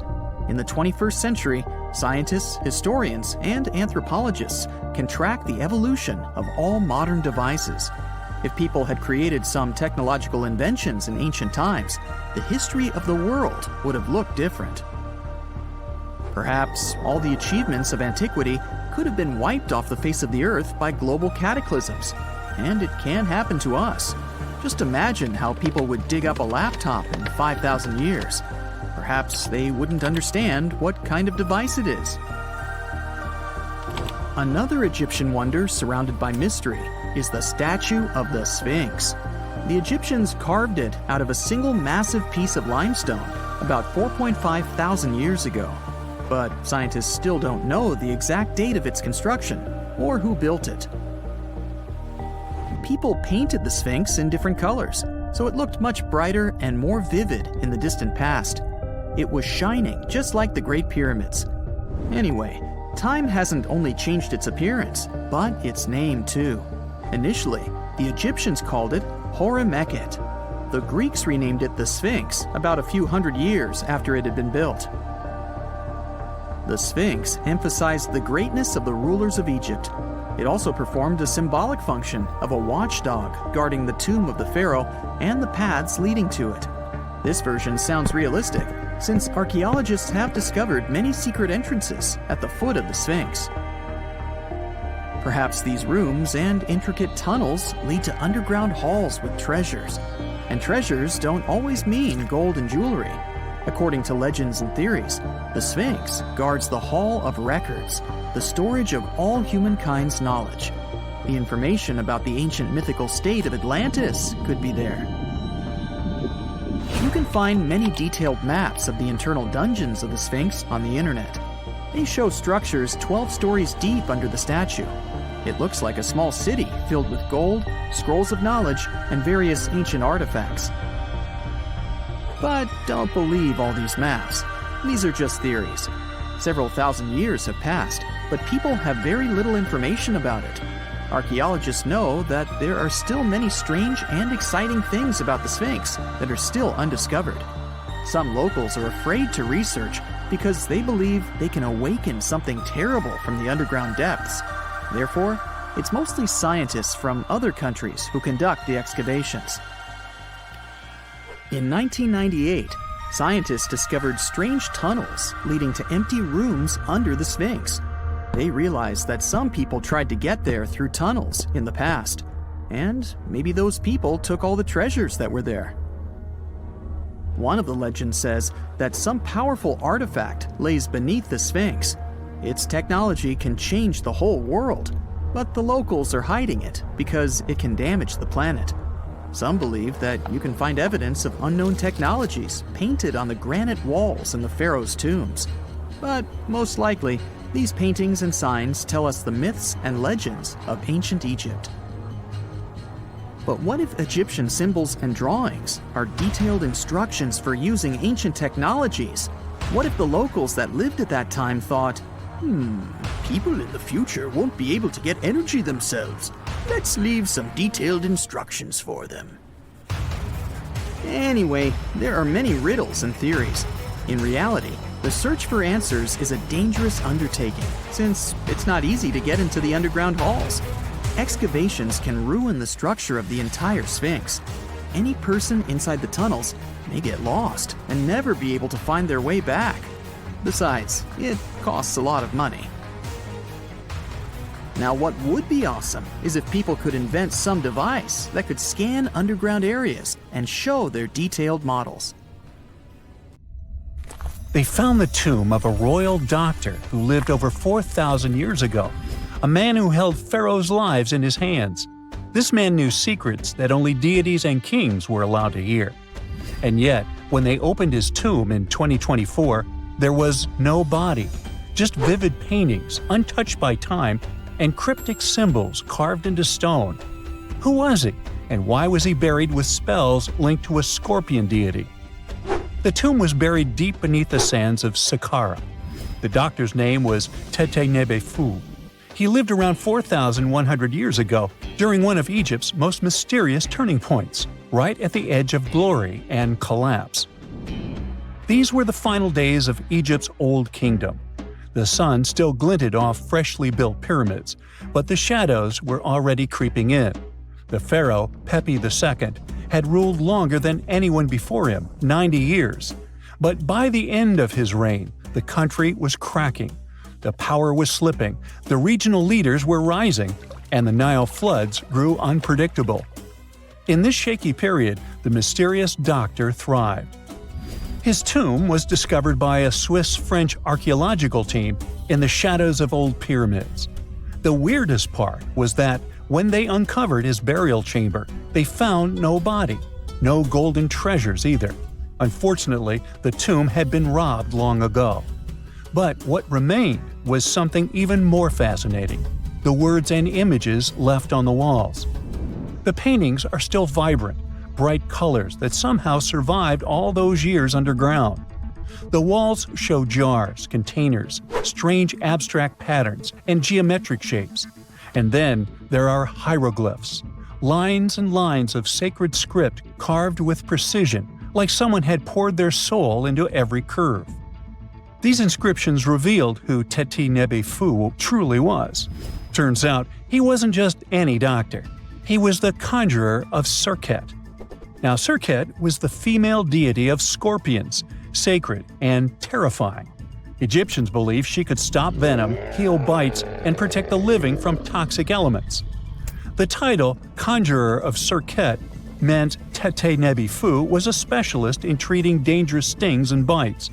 And if he got an entire tomb for himself, he may have been Egypt's top expert in those things, a man who healed with both medicine and magic. But that wasn't all. He also held the title Director of Medicinal Plants, a title seen only once before in all of ancient Egypt. That means he knew the healing power of herbs, roots, and oils like no one else. Now, you might wonder what plants in a huge land of sand, but in reality, ancient Egyptians used herbal medicine that would hold up in some labs today. They created pills, ointments, and inhalers. Most often, they chose some active ingredient, a flavor to make it easier to take, and something to deliver it into the body. Sound familiar? And yeah, they didn't have many traditional plants, so some of these ingredients were bizarre by our standards, like using crocodile dung and acacia mixed with honey. They even had formulas for anti-wrinkle creams. And apparently, our mysterious healer was also chief dentist. This title is almost never seen in ancient records. Evidence of Egyptian dentists is incredibly rare. Turns out, our ancient genius didn't just fight stings and study plants. He was also trusted with teeth and jaws, which were actually a huge problem in ancient Egypt.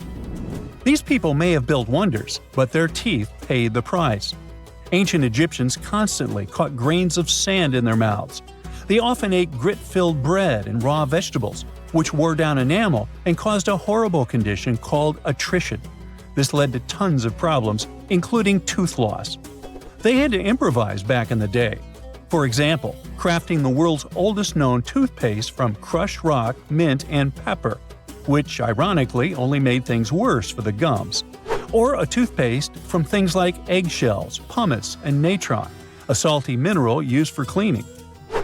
They were also inventing mouthwashes from celery, bran, and herbs to ease the problem. Some mummies were even found with crude metal braces and gold wires attaching missing teeth. Though we're not sure if these were for the living, or was it just a nice little addition added as an afterlife gift. So, Teti Nebefu specialized in all these fields. 3 rare titles for one man. Now, back in the day, he must have been admired as incredibly knowledgeable. In a world without modern science, he would have been like a sorcerer who knows how some leaf or bark could save a life. That's why archaeologists believe Teti Nebefu wasn't just any doctor. He was, most likely, the royal physician, the one who treated the pharaoh himself. We don't know for sure which king he served. Maybe it was Pepi II, and who knows, maybe that's why the guy lived so long. But if that was the case, Teti Nebefu may have lived through the final moments of the Old Kingdom, watching the Golden Age crumble from inside the palace walls. And then he was buried, the body was looted, or perhaps just lost to time. But the team says they're still studying the tomb, still uncovering the traces of this incredible man. Overall, ancient Egyptians were practicing medicine on a crazy advanced level. Some practices feel familiar even today. They had hospitals, specialists, surgeries, and many more things, even medical schools. Both men and women were allowed to be doctors. They healed with various methods and practiced surgery with actual tools, scalpels, forceps, even sutures. Some doctors treated only the eyes, others the teeth, the stomach, or even what they called the hidden diseases. They knew how to clean and dress wounds, could set broken bones using splints made of wood or reeds wrapped in linen, and even prevented infections. There were even proctologists. They also built the first prosthetics, like a wooden toe with leather straps that help people walk normally again. The oldest known prosthetic is 3,000 years old. Now, the most shocking part is how they actually even tried to remove tumors. A recent study looked at a 4,000 years old skull. It belonged to a man in his 30s. There were signs of past tumors, and around 3 of them, there were marks, surgical cuts made with a metal tool. That suggests someone attempted to remove or study them, maybe treatment, maybe an autopsy. There was another skull of a woman over 50 years old. It also showed similar signs, but with healed fractures from an earlier injury, which is amazing because her treatment might have actually been successful. Being a healer in this society meant something powerful. It meant being a priest, a scientist, and a magician all at once. To ancient Egyptians, medicine was a necessary art, and they treated it with as much reverence as they did their deities. That's because they believed that sickness could be both physical and spiritual. So a doctor could recite a spell while applying a salve, and a lot of their treatments worked. The reputation of doctors in ancient Egypt was so strong that leaders from other parts of the ancient world, like Persia, actually sought them out. Even Homer, the Greek poet, once said the Egyptians were the most skilled healers of all. Of course, their understanding of the human body wasn't perfect. For example, they thought the heart controlled thought and emotion. They also didn't know what the brain really did. But their approach, observe symptoms, diagnose, and treat, well, that's modern medicine. Sure, they prayed over the wound, but they also healed it, didn't they? Their most famous physician was Imhotep. That guy was a true polymath, an architect, priest, and a healer who became so revered he was later worshipped as a deity of medicine. Yep, a human who was so cool they turned him into a deity. He lived 2,000 years before Hippocrates, the so-called father of medicine.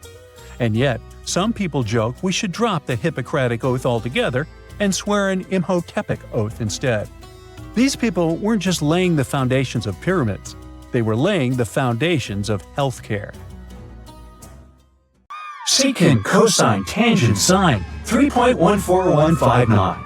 Yeah, that was the cheer we heard coming from the trigonometry club back in the day. For the rest of us in math class, terms such as sine, tangent, and pi were just bewildering. Who invented these and why? Was their only purpose to make it harder for students? Well, not quite. Trigonometry was invented by the ancient Egyptians. They needed this knowledge to construct pyramids, and they did a pretty good job too.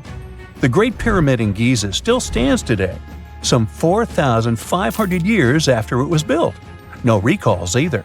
So let's get out of that classroom and on a journey through time to reveal the secrets behind the ancient Egyptians' precision. Here you are, standing on the Great Pyramid's construction site, some 9 miles from Cairo. Well, the city still isn't there, as you're surrounded only by the desert and teams of construction workers. They're transporting large stone blocks weighing 2.5 tons each. They're inside a wooden sled that sits on large rollers. A crew of 8 men rolls these blocks along the ground. You immediately think of the rollers on a supermarket cash register. The principle is exactly the same, but the scale is greater, much greater. Scientists estimate that the Egyptians used 2.3 million such blocks in the Great Pyramid alone. And the block in front of you is one of the lighter ones. The heaviest of them weighed up to 15 tons. But where did all these blocks come from? Most of them originated from quarries around Giza. It's not that impressive, you think, but wait until you hear how ancient engineers transported the granite used in construction over 500 miles to the pyramid.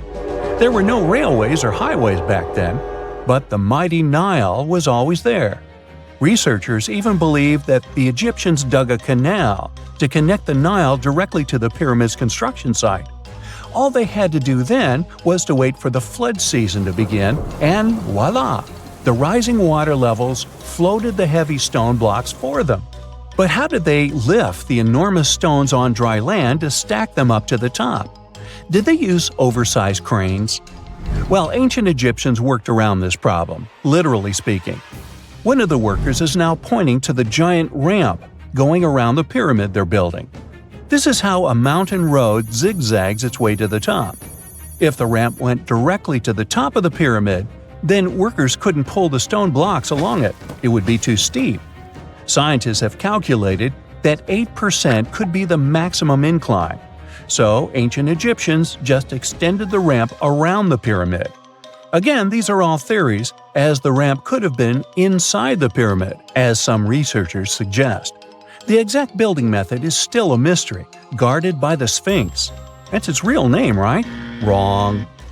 As the Great Sphinx is just the statue's alias. You know, the name writers take when they want to hide their true identity, or a singer's stage name. The Sphinx's real name, translated from Egyptian, means Horus in the horizon. That was the name for the Egyptian deity of the sky. The trail of mystery doesn't end there. As a man walks past you with a bucket of paint, he's going to add a touch of color to the Great Sphinx. Researchers found specks of this red color next to its ear. That was some strong paint, as it survived for thousands of years. You are now standing straight in front of the Sphinx. You look up. It's very tall, right? 66 feet to be precise. Now resist the urge to take a selfie. You can do it. Now you notice something else. It looks like the Sphinx is in the center of a giant triangle in the back. That's one side of the Great Pyramid. And no, your eyes are not playing tricks on you. The Sphinx really does sit in the center of the pyramid's lateral face. Here's where math comes in handy. A pyramid has 4 sides, called lateral faces. There's also a 5th face, the base, but that's not visible. It's, wait for it, face down. The Sphinx has one last mystery to reveal: its age. Scientists agree that Pharaoh Khafre built the Sphinx. He ruled after his father, who had built a great pyramid nearby. So both structures were finished around the same time. Let's talk about numbers again. You've heard of Cleopatra, the Egyptian princess described as a woman of great beauty. Hello? She saw the pyramids, but she lived closer to the time of the first iPhone than the time of the people who built the pyramids. Fascinating, right? You can see thousands of people around you. They're working hard to build the pharaoh's tomb. But how many of them are there exactly? One Greek philosopher estimated there were as many as 100,000 workers. Seems like an okay number for such an enormous structure, but it can't be true. Science simply can't back up this number. Egyptologists put the total number of workers at 30,000. And yes, Indiana Jones was one of them, at least on the big screen, but he showed up late. Egyptologists know a lot about the pyramids, but not everything. Not because they don't want to, but because they haven't yet dug up enough evidence. They can only guess how the building process went. First, engineers would arrive to choose the right spot and do the necessary measurements. That's why they needed all that complicated math. Then, it's time for sourcing the material, the large stone blocks I mentioned earlier. When boats deliver them to the site of the future pyramid, workers can finally do their thing. They operated in smaller groups, but there were at least 2,000 of them chiseling and carving away at any given time. Sounds like a typical construction site today?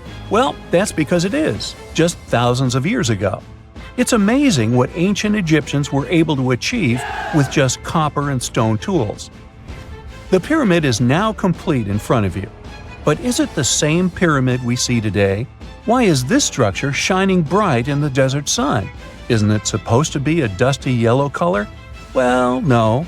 Human activity and the elements have completely stripped the outer layer of stones over time. Expert craftspeople polished these blocks using nothing but stone and sand. The end result was a smooth and shiny rock. On the day it was completed, the Great Pyramid of Giza was a perfect triangle of light. Its polished sides acted like giant mirrors, reflecting the powerful Egyptian sun. This is the point where you should put your glasses on, and that shiny thing you see at the pyramid's very top is actually gold. The capstone at the top of the pyramid is called a pyramidion. It was covered in sheets of gold. As you can guess, these were the first stones to disappear. Let's make another stop before we get you back to your classroom. We travel to the British Isles, and no, Stonehenge isn't our destination. It is Newgrange in County Meath. Scientists estimate that the ancient peoples of Ireland built this stone monument around the year 3200 BCE. This makes it older than both Stonehenge and the Great Pyramid in Giza. The function of the circular mound in Newgrange is the same as the one of the Great Pyramid and equally mysterious. The estimated amount of loose stone present in the valley is over 220,000 tons. And it's not just randomly thrown on a pile. The order in which the stones are set makes the structure water-resistant. That would explain how Newgrange had survived for so long. Kinda makes you want to splash out the cash for that waterproof phone case, huh? Well, you're back in your school desk, but today's math lecture is the last thing on your mind. You're thinking about how great the Egyptian pyramids are, and if we have something similar today. It turns out modern engineers are just as impressed with the Great Pyramid as you are. There's a glass pyramid sitting in the main courtyard of the famous Louvre Museum in Paris. The panorama of San Francisco wouldn't be complete without the 48-story Transamerica Pyramid. But Las Vegas went the furthest. There we find the Luxor Hotel. It's so big that it's the third largest pyramid on the planet. And guess what's in front of it? Yup, a replica of the Sphinx. It's 110 feet tall, 2 stories higher than the one in Giza.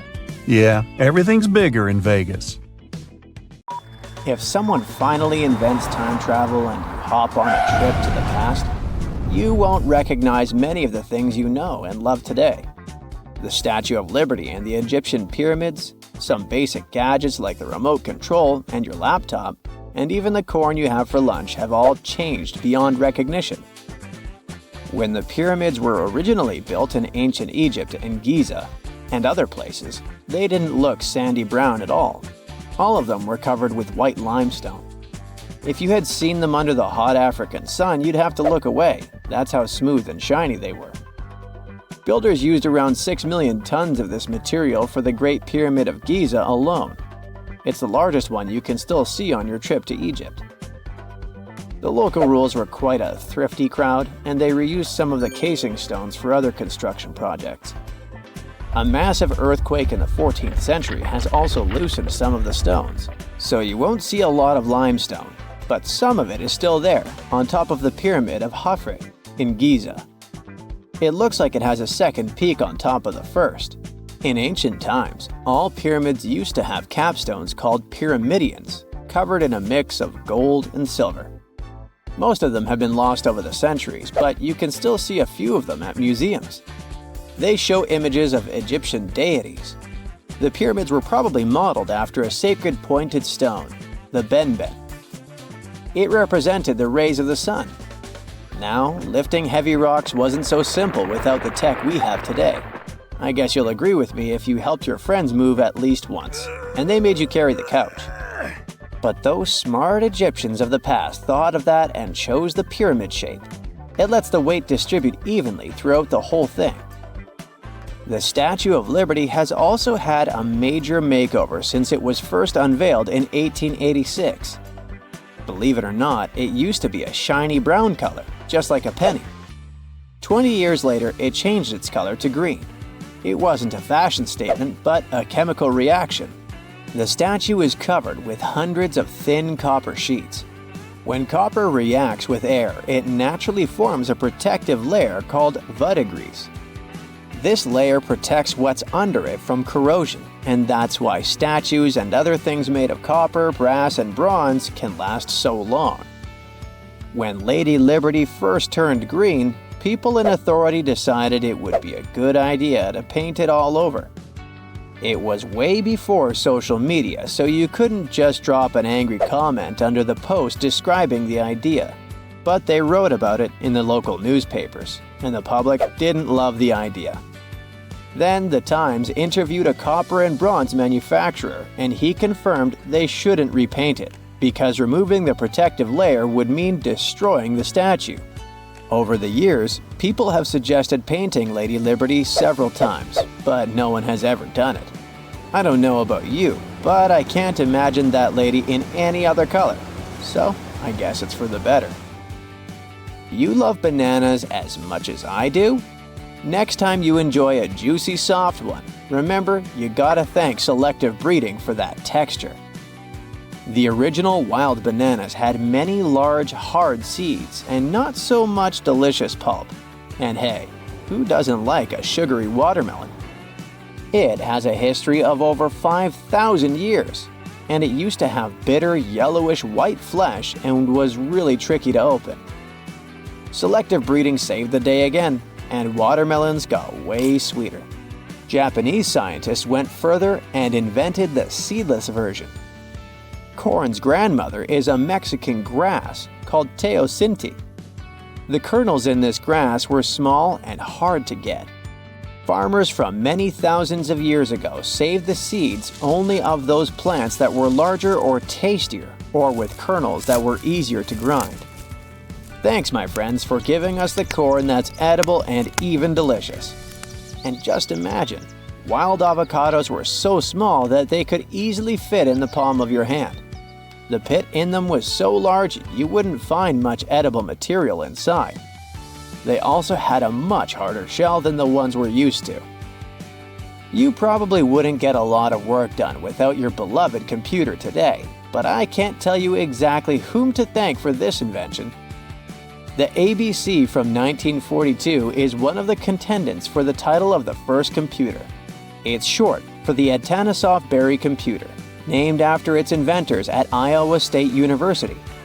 The ABC weighed over 700 pounds. Yep, yours must be way lighter than that. That big boy consisted of around 300 vacuum tubes and had a rotating drum, a little bigger than a paint can, and had small capacitors on it. A capacitor is a gadget that can store an electric charge, like a battery. The ABC could solve problems with up to 29 different variables to help scientists save some time. Like modern computers, it used binary digits, ones and zeros, to represent all numbers and data. Because of that, it was possible to do the calculations electronically. And now, my favorite part, the ABC finished one operation about every 15 seconds. Just for you to compare, it's millions of operations per second now. Unlike the tech we use today, the ABC did not have a changeable stored program, so the program could only do a single task at a time. An operator had to write down the intermediate answer and then dial that back into the computer. Sounds like another reason to be happy we live in the 21st century. That remote control you use for all sorts of appliances has gone a long way too. Nikola Tesla, who gave us alternating current, designed one of the first wireless remote controls back in 1898. He named his invention teleautomation and demonstrated it on a miniature boat controlled by radio waves.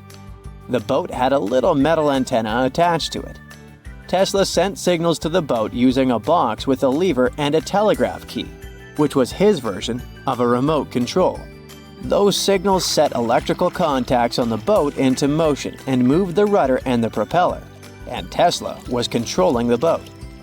The concept of the remote control soon spread to other gadgets. The first television remote control followed in 1950. It was designed by the Zenith Radio Corporation called LazyBone. Don't take it personally, please. This LazyBone had a massive cable that was attached to the TV set, and those who tried it didn't fall in love with the invention because they tripped over that cord. I feel your pain, my friends. If you live or work on one of the top floors, you gotta love this one. Meet the first passenger elevator. It traveled at the speed of 40 feet per minute. Not the fastest, I know, compared to today's record, which is 40 feet per second. But hey, it was built back in 1857 in New York and was more of a tourist attraction than a necessity. The elevator had a steam engine hidden in the basement of a 5-story building. 3 years later, they shut it down because the public didn't appreciate it. Otis Tufts filed the first patent for a vertical railway around the same time. His invention included an actual car with a bench inside for people to sit on. Sounds like a great spot to hang out with friends to me. What do you say? Then they started adding elevators to luxurious hotels around the world. They were entire rooms with a rich design, upholstered seats and mirrors on the walls, and sometimes even a small chandelier. There was an obligatory operator who'd close the door and the car would start its super slow ascent. It was still more about style than about speed, so I guess I'd choose the stairs. Scientists have recently discovered Leonardo da Vinci's hidden passages under a medieval castle in Italy.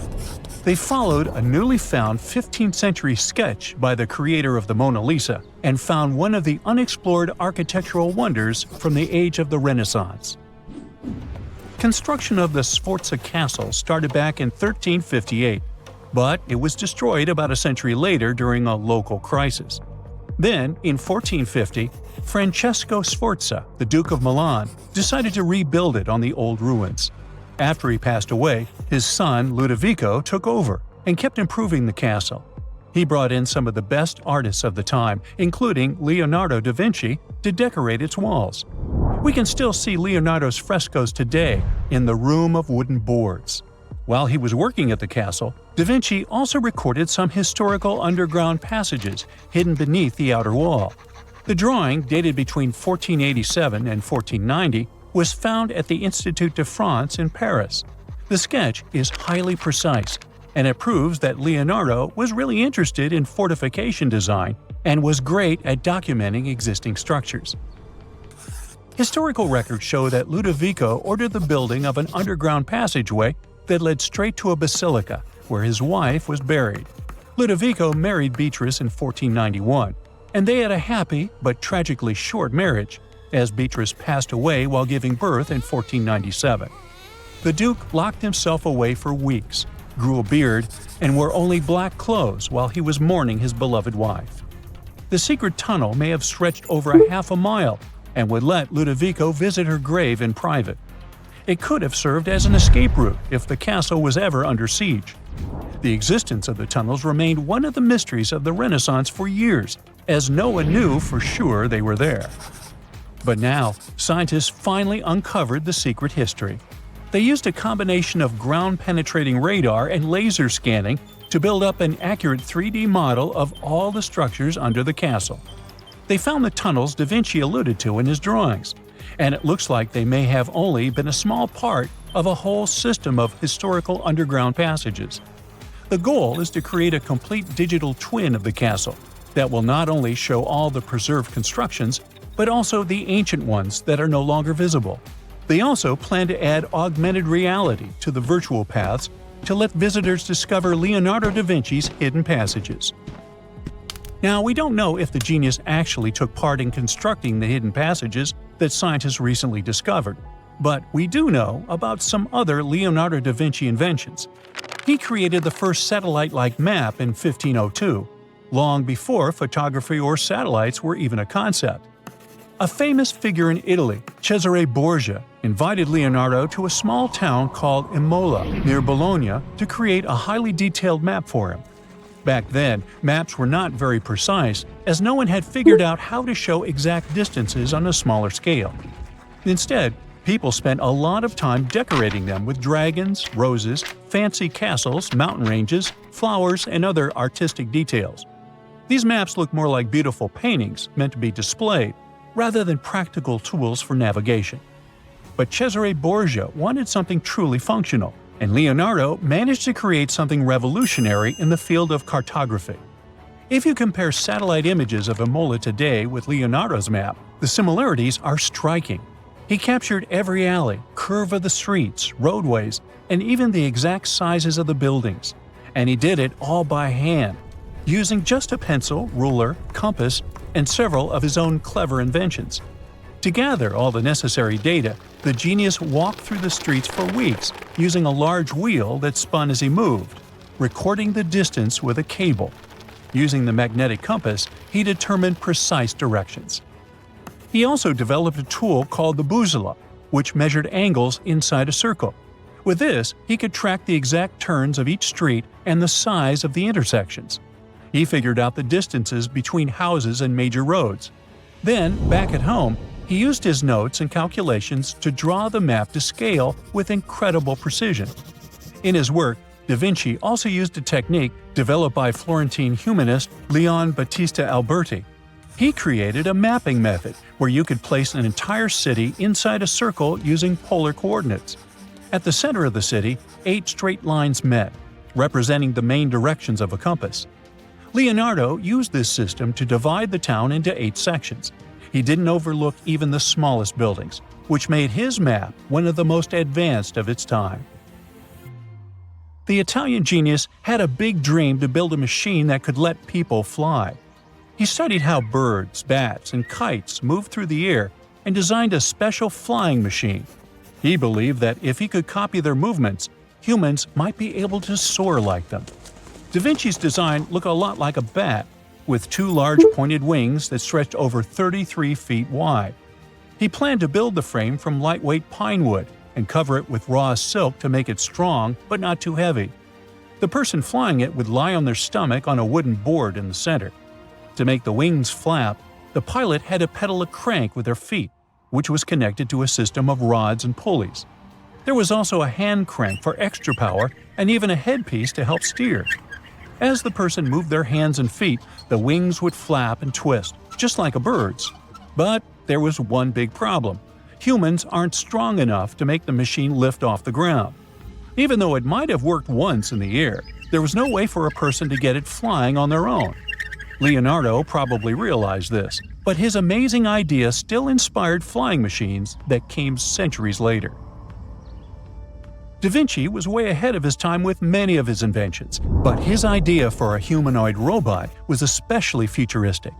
He was working under the patronage of the Sforza family, the one that had those ancient tunnels of Italy built. The genius designed a mechanical knight that could move its arms, turn its neck, and even open and close its mouth. Da Vinci had good knowledge of anatomy and the mechanics of body movements that helped him. His unusual creation used an external system of cables. A hand crank set it in motion, and there was also an internal gear-driven mechanism. About 450 years later, Da Vinci's detailed sketches of the robotic knight were rediscovered in the 1950s. Several researchers tried to recreate the robot from those sketches. In 2002, a roboticist who developed systems for NASA and Lockheed Martin took inspiration from the old notes and built a functioning model of Da Vinci's robotic knight. Another design Leonardo created for Duke Sforza was a special kind of bridge that could be taken apart and carried easily. It was made for defense forces who needed to cross rivers or moats while traveling. This bridge would swing across the water and land on the other side. It had wheels and used a rope and pulley system, so it could be set up quickly and packed away just as fast. To keep it steady, it even had a special weight to help balance it. Leonardo wrote in his notes that the bridge was light yet strong, and he designed several bridges like this for the Duke. One of his other designs was a bridge that could be built very quickly, and the defense forces would move across multiple rivers. As scientists continued to study Leonardo da Vinci's hidden passages, they reveal new chapters in human history. Who knows what other unexplored architectural structures they will find? You know, there are many doors all around the world that have no keys. Maybe you can guess how to open them. The first destination is, okay, read this, and good luck to you. It's a temple in India. The temple's name comes from this other really long word, which can be translated as the one emerging from the lotus. This temple is one of India's most popular and sacred places. It's one of 108 temples of this word. It dates way back. It was mentioned in Tamil literature in the 6th century. Flash forward to our time. In 2011, the Indian Supreme Court decided to document the valuables of the temple because they had been informed that the place might have been misused. To do so, they had to open the doors that had been closed for centuries. The committee went to the temple and discovered 6 huge secret vaults that held unbelievable treasures. After the chamber doors opened, they found at least $22 billion worth of golden idols, necklaces, and coins.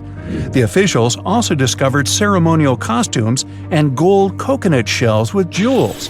Plus, they saw large diamonds. Not our understanding of large, though. Some of these precious stones were as large as 110 carats. To put it in perspective, a small solid gold statue from the collection could be worth around $30 million. After this fairy tale-ish treasure had been discovered, the temple got equipped with metal detectors, cameras, and other safety precautions before the first visitors started to arrive. Now, there are a lot of security guards at the temple. But are they protecting the treasure, or is there something more mysterious hiding behind its doors? The temple has 6 chambers, and the valuables are kept there. These rooms are named Chambers A through F. The expedition committee opened 5 of these vaults with significant effort.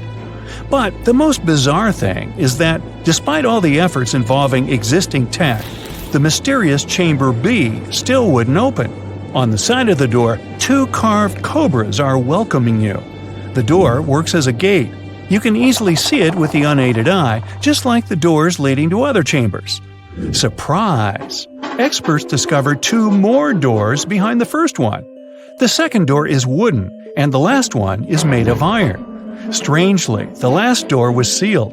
It also doesn't have any means of entry, no bolts, handles, latches, or anything else. To this day, no one knows what's inside Chamber B. Believers say that opening the door against its will can release into the world unnameable things. Others say that Chamber B may hide a tunnel. It might not be related to the reasons above, but the High Court of India warned against opening the doors of Chamber B. Now, in 2010, David Crespi, a French engineer, visited Machu Picchu. He discovered a strange door in one of the main buildings. The door was in a narrow path neither tourists nor archaeologists used very often. David believed that the place was an entrance the Incas had sealed for some reason. He contacted archaeologists and authorities right away. They promised him to start investigating the area in the near future and let him know about his potential discovery. Well, months passed, but he didn't get any news. No response to his emails and calls. In 2011, he found an article by Terry Jameen about Peru. David reached out to him in no time. He described his finding to Jameen. After that, Jameen and other archaeologists went to Machu Picchu to investigate the secret door. They concluded that this door was indeed an entrance sealed by the Incas. The researchers confirmed the existence of 2 entrances found behind the famous door. They also got the 3D representation of a staircase leading to the main room and another chamber. The analysis also revealed several cavities, among which there was a vast quadrangular room. Plus, georadars detected some metals. Those might be golden and silver objects. Jameen and his team thought this place was a chamber of pre-Hispanic times. They believed the door had been sealed by the Incas to hide something important. Maybe an enormous treasure, or something no less precious. Jameen also claimed that finding this chamber could lead to the discovery of a mausoleum. Jameen submitted an official request to the Peruvian authorities for permission to open the chambers. Yet, neither his application nor requests of other archaeologists have been approved so far. Authorities claim that opening this door could cause damage on the other sides of the archaeological site. Yet, the use of an endoscopic camera has confirmed the hypothesis that the stone blocks at the entrance are only there to close the passage. They are not there to support the internal structures of the building. The third mystery is in Giza, Egypt. Explorers uncovered 2 secret doors inside the Great Pyramid. There are 2 tunnels, each around 8 inches wide, that go from the north and south walls of the Queen's Chamber. But the tunnels are closed by stone blocks before they reach the outside of the pyramid. So, where are they leading to? No one really knows the true purpose of these tunnels. Some archaeologists think these doors might be hiding a yet undiscovered chamber. Egyptologist Zahi Hawass explained how these doors were first found. A robot designed for this expedition was sent inside the shafts of the Queen's Chamber to find out what was there. The research team attached a camera to the robot. The footage revealed that behind the stone door, there was another sealed door. The archaeologists were thrilled to see this door instead of just a dead end. The structure of the stone door blocks the other doors perfectly. Experts think it's an incredible bit of engineering. Now, it's not possible to reach the door because it's behind a huge stone block, but archaeologists are trying to find a way to get there without damaging other parts of the structure. These new discoveries have only raised more questions instead of answering the already existing ones. Secrets are still waiting to be revealed. Our final stop is the Taj Mahal, a monument to love. Mughal Emperor Shah Jahan made this memorial to honor the memory of his beloved wife, Mumtaz Mahal. The total number of doors in the Taj Mahal is so great, this video would be days long if we started talking about all the sealed rooms. Experts think that if someone opened these doors after they've been closed for so long, it released carbon monoxide.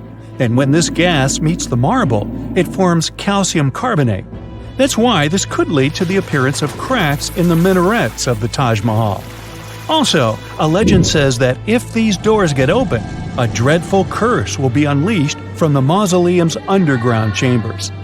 And here's a bonus from Canada: the door of room 873. This is a room at the Fairmont Banff Springs Hotel, which opened in 1888. The story goes like this. Decades ago, someone committed a crime in this room. After the investigation, the hotel administration refurbished the room and rented it out to other travelers.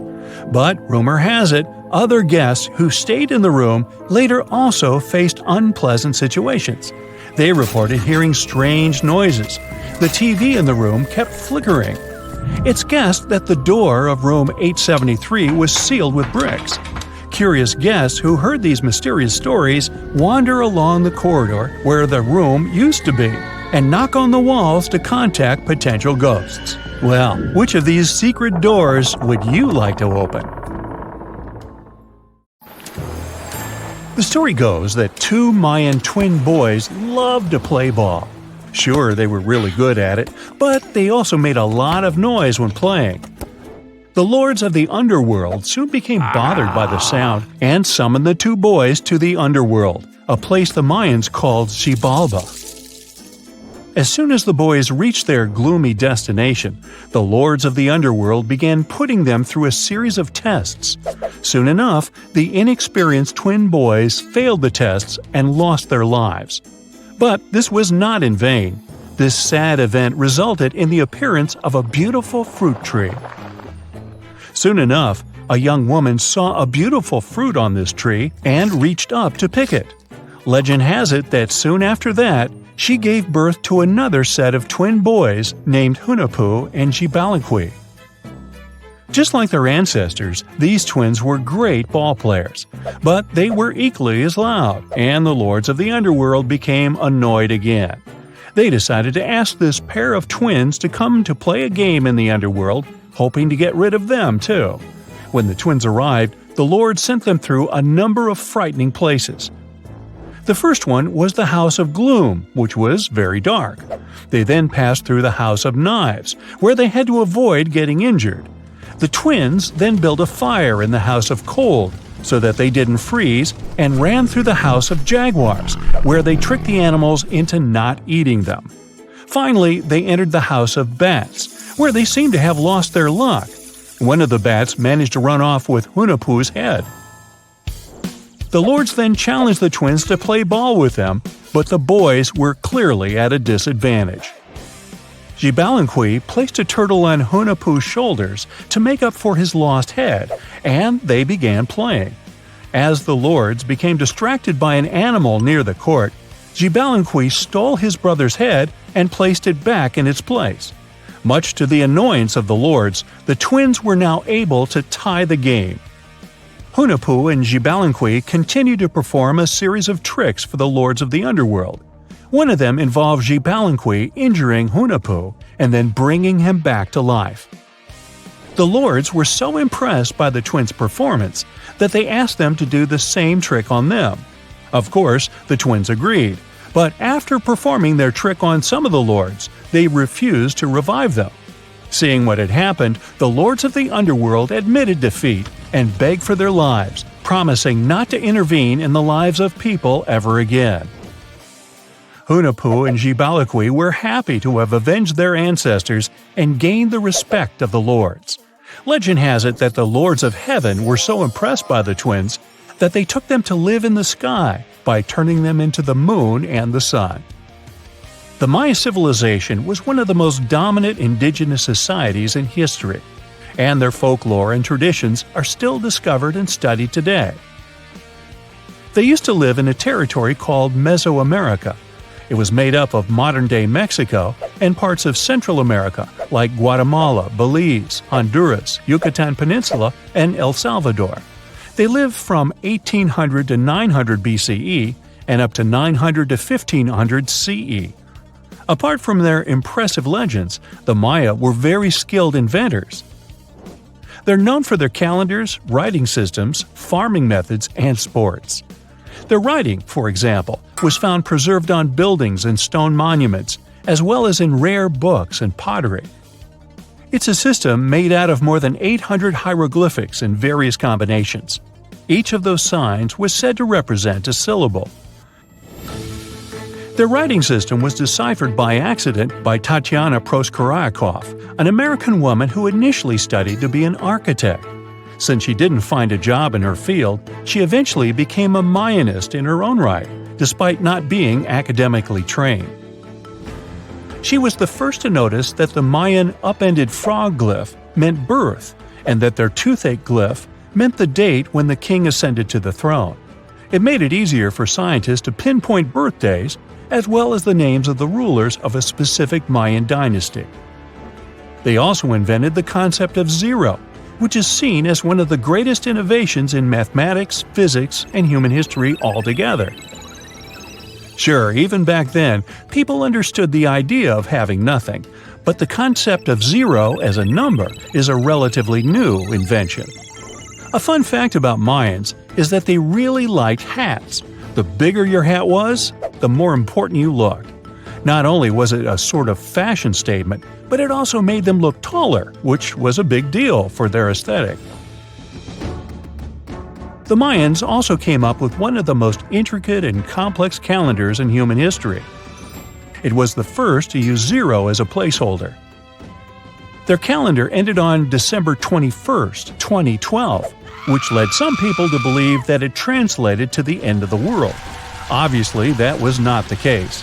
It just so happened that the date coincided with the end of a Mayan cycle of years. But you know, as advanced in science and astronomy as they were, they did make some mistakes. One of them was their belief that the world was flat. Their theory was that the four corners of the world were watched by the brother lords, who kept the sky from falling over their lands. Hats off for their menus, though, as they were well-known chocolate eaters. They turned eating chocolate into a form of art. The drink they made wasn't really like the hot chocolate we enjoy today, though. The recipe included mixing cacao with water, honey, chili pepper, cornmeal, and other ingredients to make a foamy, spicy drink. The ritual of drinking cacao was a crucial part of their celebrations. We're not done discovering all the amazing parts of their architecture and civilization. It was only a few years ago that a Maya pyramid was found at Tonina, in the Mexican state of Chiapas. It was estimated to be more than 1,000 years old.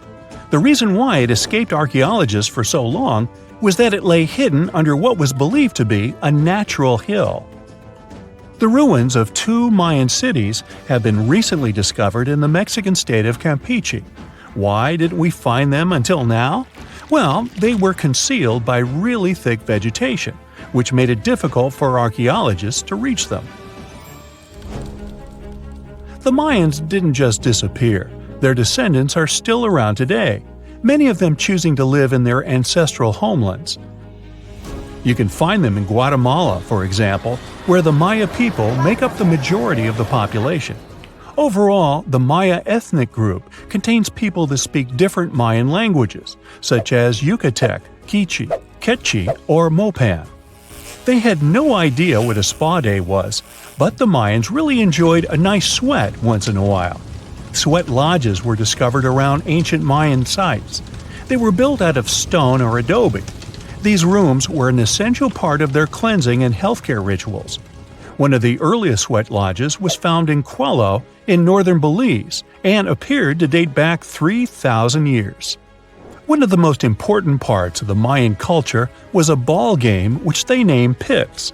It had both political and spiritual significance. We can see ball courts at important parts of Mayan archaeological sites. The main goal of the game was to pass a rubber ball through a very high stone hoop without using your hands. Basically, it was a combination of soccer and basketball. However, it could have serious consequences. The loser could, at times, even lose his own life. Ooh, high stakes indeed. Because of this game and the need for bouncy balls, the Mayan people were some of the first cultures to use rubber. They made it using natural latex. There were different kinds of rubber depending on what natural substances the latex was mixed with. And that, my friend, is the way the ball bounces. Sorry, but you know me, I just couldn't resist. Have you heard of Gobekletepe? It's an ancient site in Turkey that literally made historians rewrite history books. Over 11,000 years ago, a group of prehistoric humans crafted an enigmatic masterpiece that's even older than Stonehenge.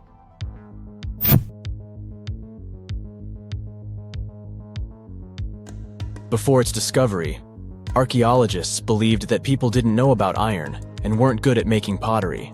They were sure that settled life only emerged with the need for agriculture. But Gobekletepe changed this belief.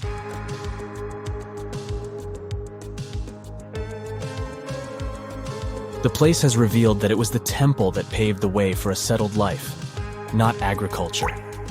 Until this discovery, researchers believed that farming was the catalyst for sedentary living. Meet Professor Schmidt, the guy whose findings changed this theory. He managed to prove that hunter-gatherer communities laid the very foundations of this way of life.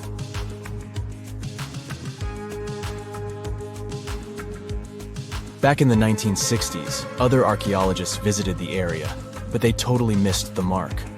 While surveying the region, they stumbled upon a hill with scattered limestone slabs and concluded it was just an old burial ground from medieval times. Little did they know that there was so much more to uncover.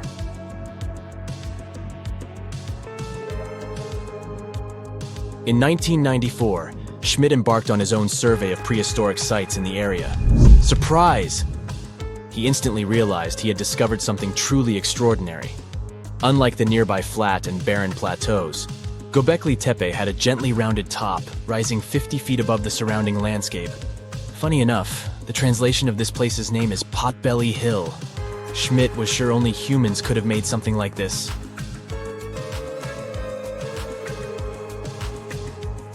Those broken limestone pieces that were mistaken for gravestones turned out to be way more exciting. It was like stumbling upon a hidden treasure. The pieces took on a whole new meaning, and Schmidt with his team was about to dive into the secrets waiting beneath the surface. To their surprise, they found no traces of a settlement, no hearths for cooking, no houses, and none of those adorable clay figurines commonly found in nearby sites of similar age. However, they uncovered that those ancient people used tools like stone hammers. So, Schmidt and his team put their heads together and took a wild guess at the age of Gobekletepe's stone structures. Their estimation got backed up by some limited carbon dating done right at the site. The ancient vibes of this place were finally starting to make sense. It was like a puzzle slowly coming together.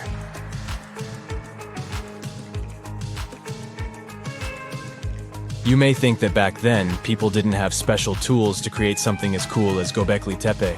Not true. Turns out, these prehistoric folks used flint tools instead of fancy metal chisels. They were also skilled at chipping away softer limestone and crafting pillars right on the spot. Afterward, they carried the pillars a short distance to the summit and placed them upright. Once the stone rings were complete, they covered them with layers of dirt. Over time, they added new rings, and voila! You've got a cool hill to impress people in the future.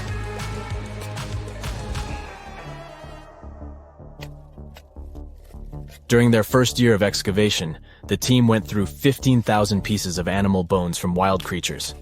These people didn't have pet animals or grow their own food. They hunted wild animals for their meals.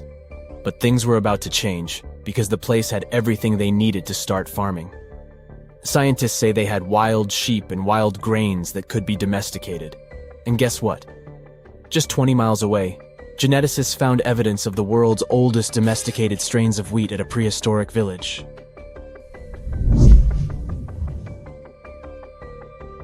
These amazing findings have completely changed how we view civilization.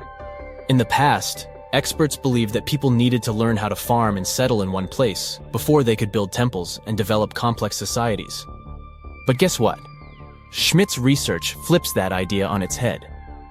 He claims that the incredible effort put into constructing these astonishing structures actually set the stage for the development of advanced societies.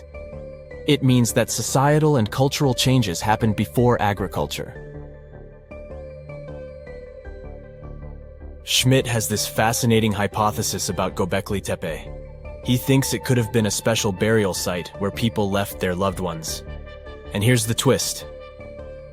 The burial site was adorned with fancy statues and symbols representing deities from the spiritual realm. The idea that Gobekletepe could have served as a sacred place adds another layer of complexity to the whole story. While the site's true purpose may remain elusive, Schmidt's insights invite us to consider the profound interplay between life and the afterlife, and the deep reverence ancient hunter-gatherer societies may have had for their departed ancestors. Now let's talk about the stars of the show, the mesmerizing T-shaped columns that dominate Gobekletepe. These mysterious structures range from 10 to 20 feet tall and most likely represent stylized human figures.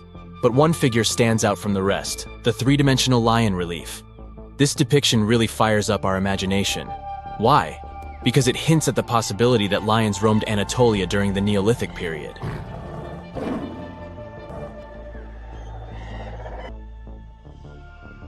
These standing stones are arranged in circles and placed in rectangular pits. Each circle has a similar setup. Two big T-shaped pillars in the center, surrounded by slightly smaller ones facing inward. Talk about a stylish arrangement. These towering pillars reach a whopping 16 feet and weigh between 7 and 10 tons. Some pillars are plain and simple, while others are like works of art with intricate carvings. Foxes, scorpions, and vultures come to life, crawling and twisting on the pillars' sides. But it's not just animals depicted on these stones. Some pillars have abstract shapes representing humans, and even small carvings of clothing items. Some of them even have belts. Now, there's one pillar that stands out from the rest like a rock star.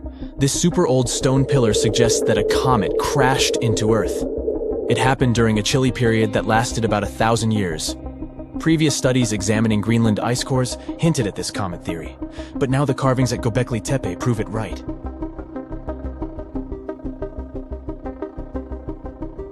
The carvings on the pillars are like a historical comic strip. They even show a headless human figure. Researchers fed the images into a computer and discovered their connections to constellations, indicating that this temple might have been an ancient observatory. It's like our ancestors were trying to document this cataclysmic event in their own unique way. Archaeologists have been excavating and researching Gobekletepe since the mid-1990s, peeling back layers of history and providing us with a deeper understanding of the intricate relationship between various elements. They have no plans to stop the whole process for another 150 years. Who knows what else they'll find? You see, Gobekletepe has been labeled purely as a ritual site with no signs of domestic activities. We were led to believe that the absence of water meant it couldn't support semi-sedentary communities. But scientists believe it's time to shake things up and approach Gobekletepe with fresh eyes. It's time to question what we believed before and use new evidence and different ways of thinking. Like, there might have been a group of people living in the area who didn't stay in one place all the time. They moved around a bit but still had their own civilization, living in the area semi-sedentarily. Gobekletepe is not just home to a single temple, but an astounding collection of over 20 ancient structures. As archaeologists delve into the depths of this wonder, they are unraveling its unique layout, featuring two prominent focal points at the heart of each establishment, complemented by smaller structures and dividing walls. What's even crazier is that in this area, there are over 200 obelisks, which are narrow tapering monuments. A comfortable abode with a gorgeous view of the Mediterranean Sea will serve as a perfect rain shelter. Well, this is what a real estate advertisement might have looked like for Neanderthals 100,000 years ago. Welcome to the weird and wonderful caves you could live in, or not. Of course, back then, neither real estate and advertising had been invented yet. Never mind the fact that Neanderthals couldn't build houses and often lived in caves. Yet, one of those caves looks an awful lot like a residential building.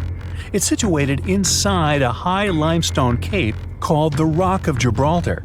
If the Neanderthals had had an economy, the caves inside this rock would have cost a bundle. Navigators discovered it in 1907. They just spotted a big hole inside the fortified rock.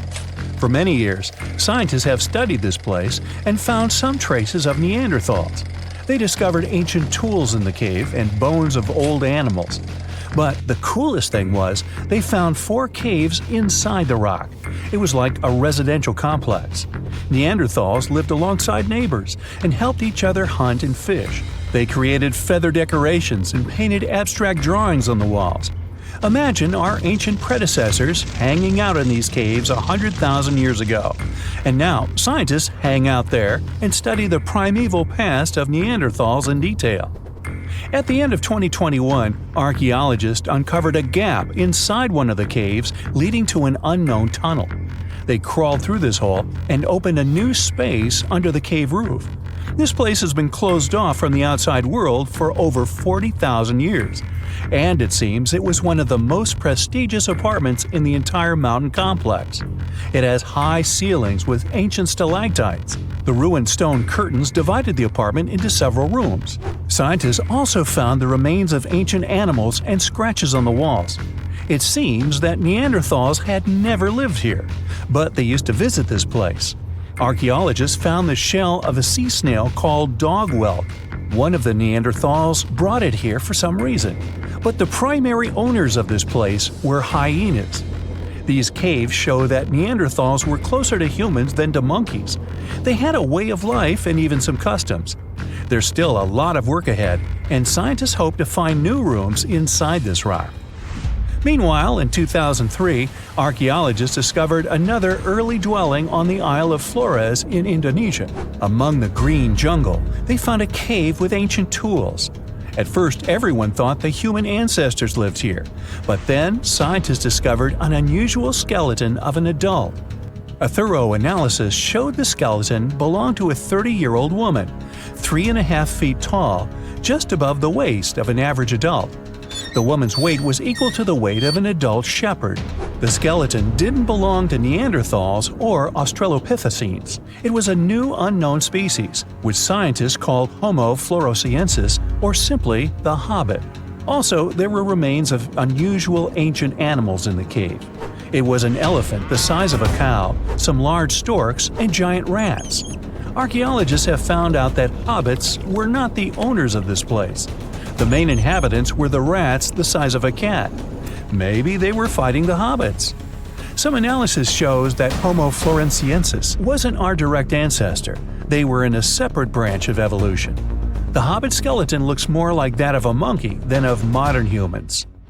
In 2009, in the dense jungle of Vietnam, archaeologists discovered Son Don, the largest cave in the world. If you go inside the cave and shout, you'll hear your echo a long time. In some places, the height of this cave reaches half the height of the Empire State Building, and the total area is larger than one central block of New York. Son Don is one of the 3 caves in the Vietnamese jungle. Many intricate mazes connect these caves. Inside, you can find unique plants and trees that live separately from the outside world. It's a real underground jungle. In some places, you can find collapsed ceilings that let the sunlight in. Besides unusual trees and plants, ancient stalactites hang there. Some limestone deposits are more than 450 million years old. They were here even before dinosaurs appeared. There are also many rivers in the cave. Rainwater coming down from holes in the ceiling has formed them. Fast streams resemble slides in a water park. They lead to unknown underground labyrinths. Scientists have studied only a small part of all these caves. The next unusual cave is in New Zealand. Hundreds of thousands of fireflies live inside. Each of them glows with a blue light. Together, they light up the cave.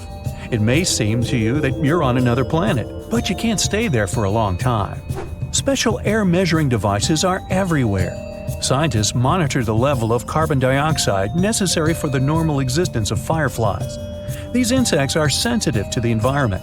If there are many people in the cave, or they stay there too long, the park staff will ask them to leave the place. It's like you're literally stealing oxygen from the fireflies. We've seen some pretty amazing caves so far, but how about a scary one? We're going to the desert of Yemen's Al-Mara province. What we're looking for is not a cave, it's just a black hole in the ground, right in the middle of the desert. It's big, the size of a basketball court. It's not its size that could scare you, but what's inside. Scientists are still not sure what it is. From the depths of this black abyss, a disgusting smell of rotten eggs constantly comes out, and sometimes you can hear some strange, frightening sounds. The blackness of the giant hole in Yemen absorbs all the sun's rays, so you won't see what's there even with a powerful flashlight. People flew over this place by helicopter. They filmed using drones and the most powerful lenses, but they didn't catch anything except darkness. It looks like a big ink spot in the middle of golden sand. The locals are afraid to approach this place. They believe the cave leads to another dimension where evil creatures live. At the moment, the giant hole in Yemen is one of the most poorly studied and mysterious phenomenon of nature. How did it appear? How old is it? Where does it lead? Scientists are trying to find the answers to these questions. There are theories that the hole appeared because of construction work. Geologists drilled the soil nearby in search of minerals. It could have caused fluctuations in the Earth's crust and collapsed the surface. But no one can prove this theory, yet. And now, imagine a place where sunlight has not penetrated for more than 5 million years. There's little oxygen, and it's cold and damp. Still, life is born in this place, not only microbes and bacteria, but also something bigger. The living conditions in this cave are very different from the usual ones, so, in a sense, this cave is like another planet. It's the Movil Cave in the southeast of Romania, near the Black Sea. The entrance is a small hole in the ground. Inside, a tunnel leads deep below the surface. The levels of hydrogen sulfide and carbon dioxide are above normal inside the cave. The air here is half as much oxygen as on the surface. People can't be here without an oxygen mask, but other creatures living here can. The cave is home to 48 species of living organisms. 33 of them are unknown. Here you can meet some unusual insects, white snails and white spiders, millipedes with huge whiskers, transparent shrimp, and unique species of leeches. They all live here thanks to the little bacteria autotrophs. They absorb carbon dioxide and release food particles. Bacteria feed on it. Other larger organisms feed on these bacteria, and some bigger organisms eat those little ones. In the end, everyone gets food. In this cave, evolution has created a biological system separate from the rest of the world. It's nighttime, and you're about to walk inside Pharaoh Tutankhamun's final resting place. You know, King Tut. You don't have a torch, but at least you came with a flashlight. You walk down several flights of stairs and observe how the walls are carved in hieroglyphics and what looks like a spell. Those who take anything from this place will be doomed for life, the spell says. Even if you don't really believe it, this scares you a little bit. You find a huge stone door. Is it a trap? You manage to open it, but oh no, it's only an empty chamber. You check your map. It seems like you're heading in the right direction. After what feels like hours, you realize you must be trapped inside a labyrinth. You try to retrace your steps, but you can't find the door where you came in from anymore. That's it, you think to yourself. You've fallen for the Pharaoh's trap. What's worse, you didn't bring a lunch.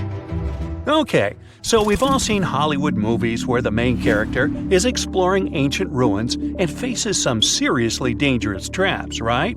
We've been told Egyptian royalty protected their final resting places with venomous scorpions and snakes, sliding doors that will trap you for life, and giant rolling boulders that will crush anyone on their paths. The thing is, were these traps truly real?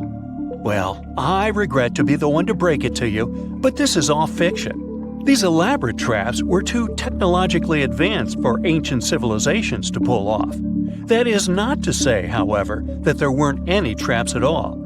Ancient civilizations, like the Egyptians and the Mayans, are known for their practice of building entire monuments dedicated to the ones who had passed away.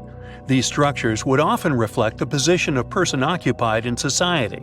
So, for the really important people, the VIPs of their times, massive monuments were built to host their bodies long after they were gone. Some of these civilizations believed that a person's life would continue on the other side of the veil.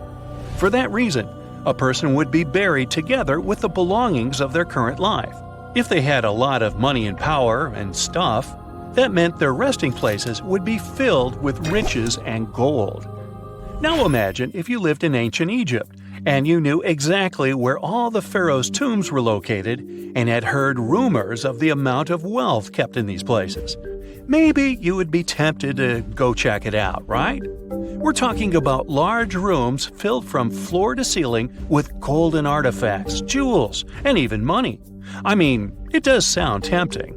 And since there weren't any security guards protecting the entrance of these places, Egyptians needed to get creative as to how they would protect these riches. These old civilizations found some traps to be useful. A recurring one was building empty rooms inside the monument to confuse a burglar. Now, let's take a look at Amenhotep III's final resting place as an example. It was built in the city of Luxor, in a spot also known as the Western Valley of the Kings. Two French engineers originally discovered the monument between 1905 and 1914 CE. The structure is huge and has more than 10 chambers, connected by long corridors and steep stairways. The King's Chamber is the most hidden one, and for an outsider to try and find it, they will probably enter a lot of empty rooms beforehand. Other pharaohs tried to protect their riches by commissioning monuments with false doors concealing pits that were up to 20 feet deep. This way, an unwarned and unwanted visitor would be surprised by the deep hole on their way to the king's resting chamber. Alongside false doors, pharaohs made sure to build labyrinth-style corridors and false walls. This way, robbers could take hours or days before they found the king's real chamber. As to pits with poisonous snakes on them, if there were any reptiles inside these monuments, they probably got inside on their own and would most likely not stay there for long. There is no way snakes would survive years and years without food inside these pits. So yes, another Hollywood-induced belief right there. If these traps seem boring to you, archaeologists did find an interesting deterrent in the final resting place of the Red Queen of Palenque in Mexico. Palenque was one of the most powerful Mayan cities in pre-Columbian Mexico, and the Red Queen was believed to be the grandmother of the last Mayan king, undoubtedly a person of immense importance to the empire. In her honor, a huge monument was built to keep her body after her passing. The discovery of the tomb itself was already thrilling. Archaeologists found an ancient monument when digging at the site back in 1994. The first thing they found was a room with a hidden door. Once they opened the door, they discovered a long corridor. Finally, at the end of this corridor was the Queen's chamber. The team of archaeologists was beyond excited to unearth this chamber with the mummy of the Queen herself still inside it. They found her to be accompanied by her pearls, jade shells, and expensive rocks. But as the team explored the remains, they saw something rather strange. The room was filled with a red-colored powder. Researchers knew that the color red was important to the Mayan people, and that much of their clothing and buildings were decorated with this color. But they didn't understand why the queen was buried with this unknown red substance. After they took a sample back with them for further analysis, they discovered that the red powder was cinnabar, a very dangerous mineral. This powder, when inhaled, can cause, shall we say, severe health damage to a person. The team concluded that this could only be a trap for anyone trying to steal her riches. Okay, so dangerous powders might have worked as the most intense traps we've seen until now. But perhaps the cheapest way to keep out unwanted visitors was to advertise spells written out all over the monument. We'd probably laugh at these today, but back in the day, they were more or less effective. Spells usually said that the person who took anything from that place would meet a tragic fate. Some spells said that robbers would lose their houses in big fires or terrible floods. Other spells said burglars would have incurable and undiagnosed health issues, but they weren't really enough to stop people from taking any gold. There are some stories surrounding how these spells might have been real. One of them is from the famous British Egyptologist Howard Carter, the one responsible for unearthing Pharaoh Tutankhamun's resting place in the 1920s. After months of unsuccessful digging, Carter discovered the tomb's existence by chance. He found the entrance to a stairway right beneath the soil where he had been searching all those months. With the help of a team, he cleared the piles of sand blocking the stairs and discovered a doorway. The door had several royal symbols carved into it, and Carter knew this could only mean a very important person had been buried there. And he was right. With a chisel, he made a hole in the top left-hand corner of the doorway and lit his vision with the help of a candle. He couldn't believe what he was seeing, the reflection of several golden and jeweled items crowding the chamber before him. Lost for 3,000 years, Carter had just discovered the final resting place of King Tut. But the story didn't finish here. This discovery was accompanied by a series of unfortunate events that led people to believe it had something to do with the pharaoh's spell. Carter himself mysteriously passed away just a few years later, and some of his assistants lost their houses in floods, just like one of the spells threatened. Some say it's just coincidental, as there's no real proof of these things being connected. Well, what do you think? Was this an effective trap after all?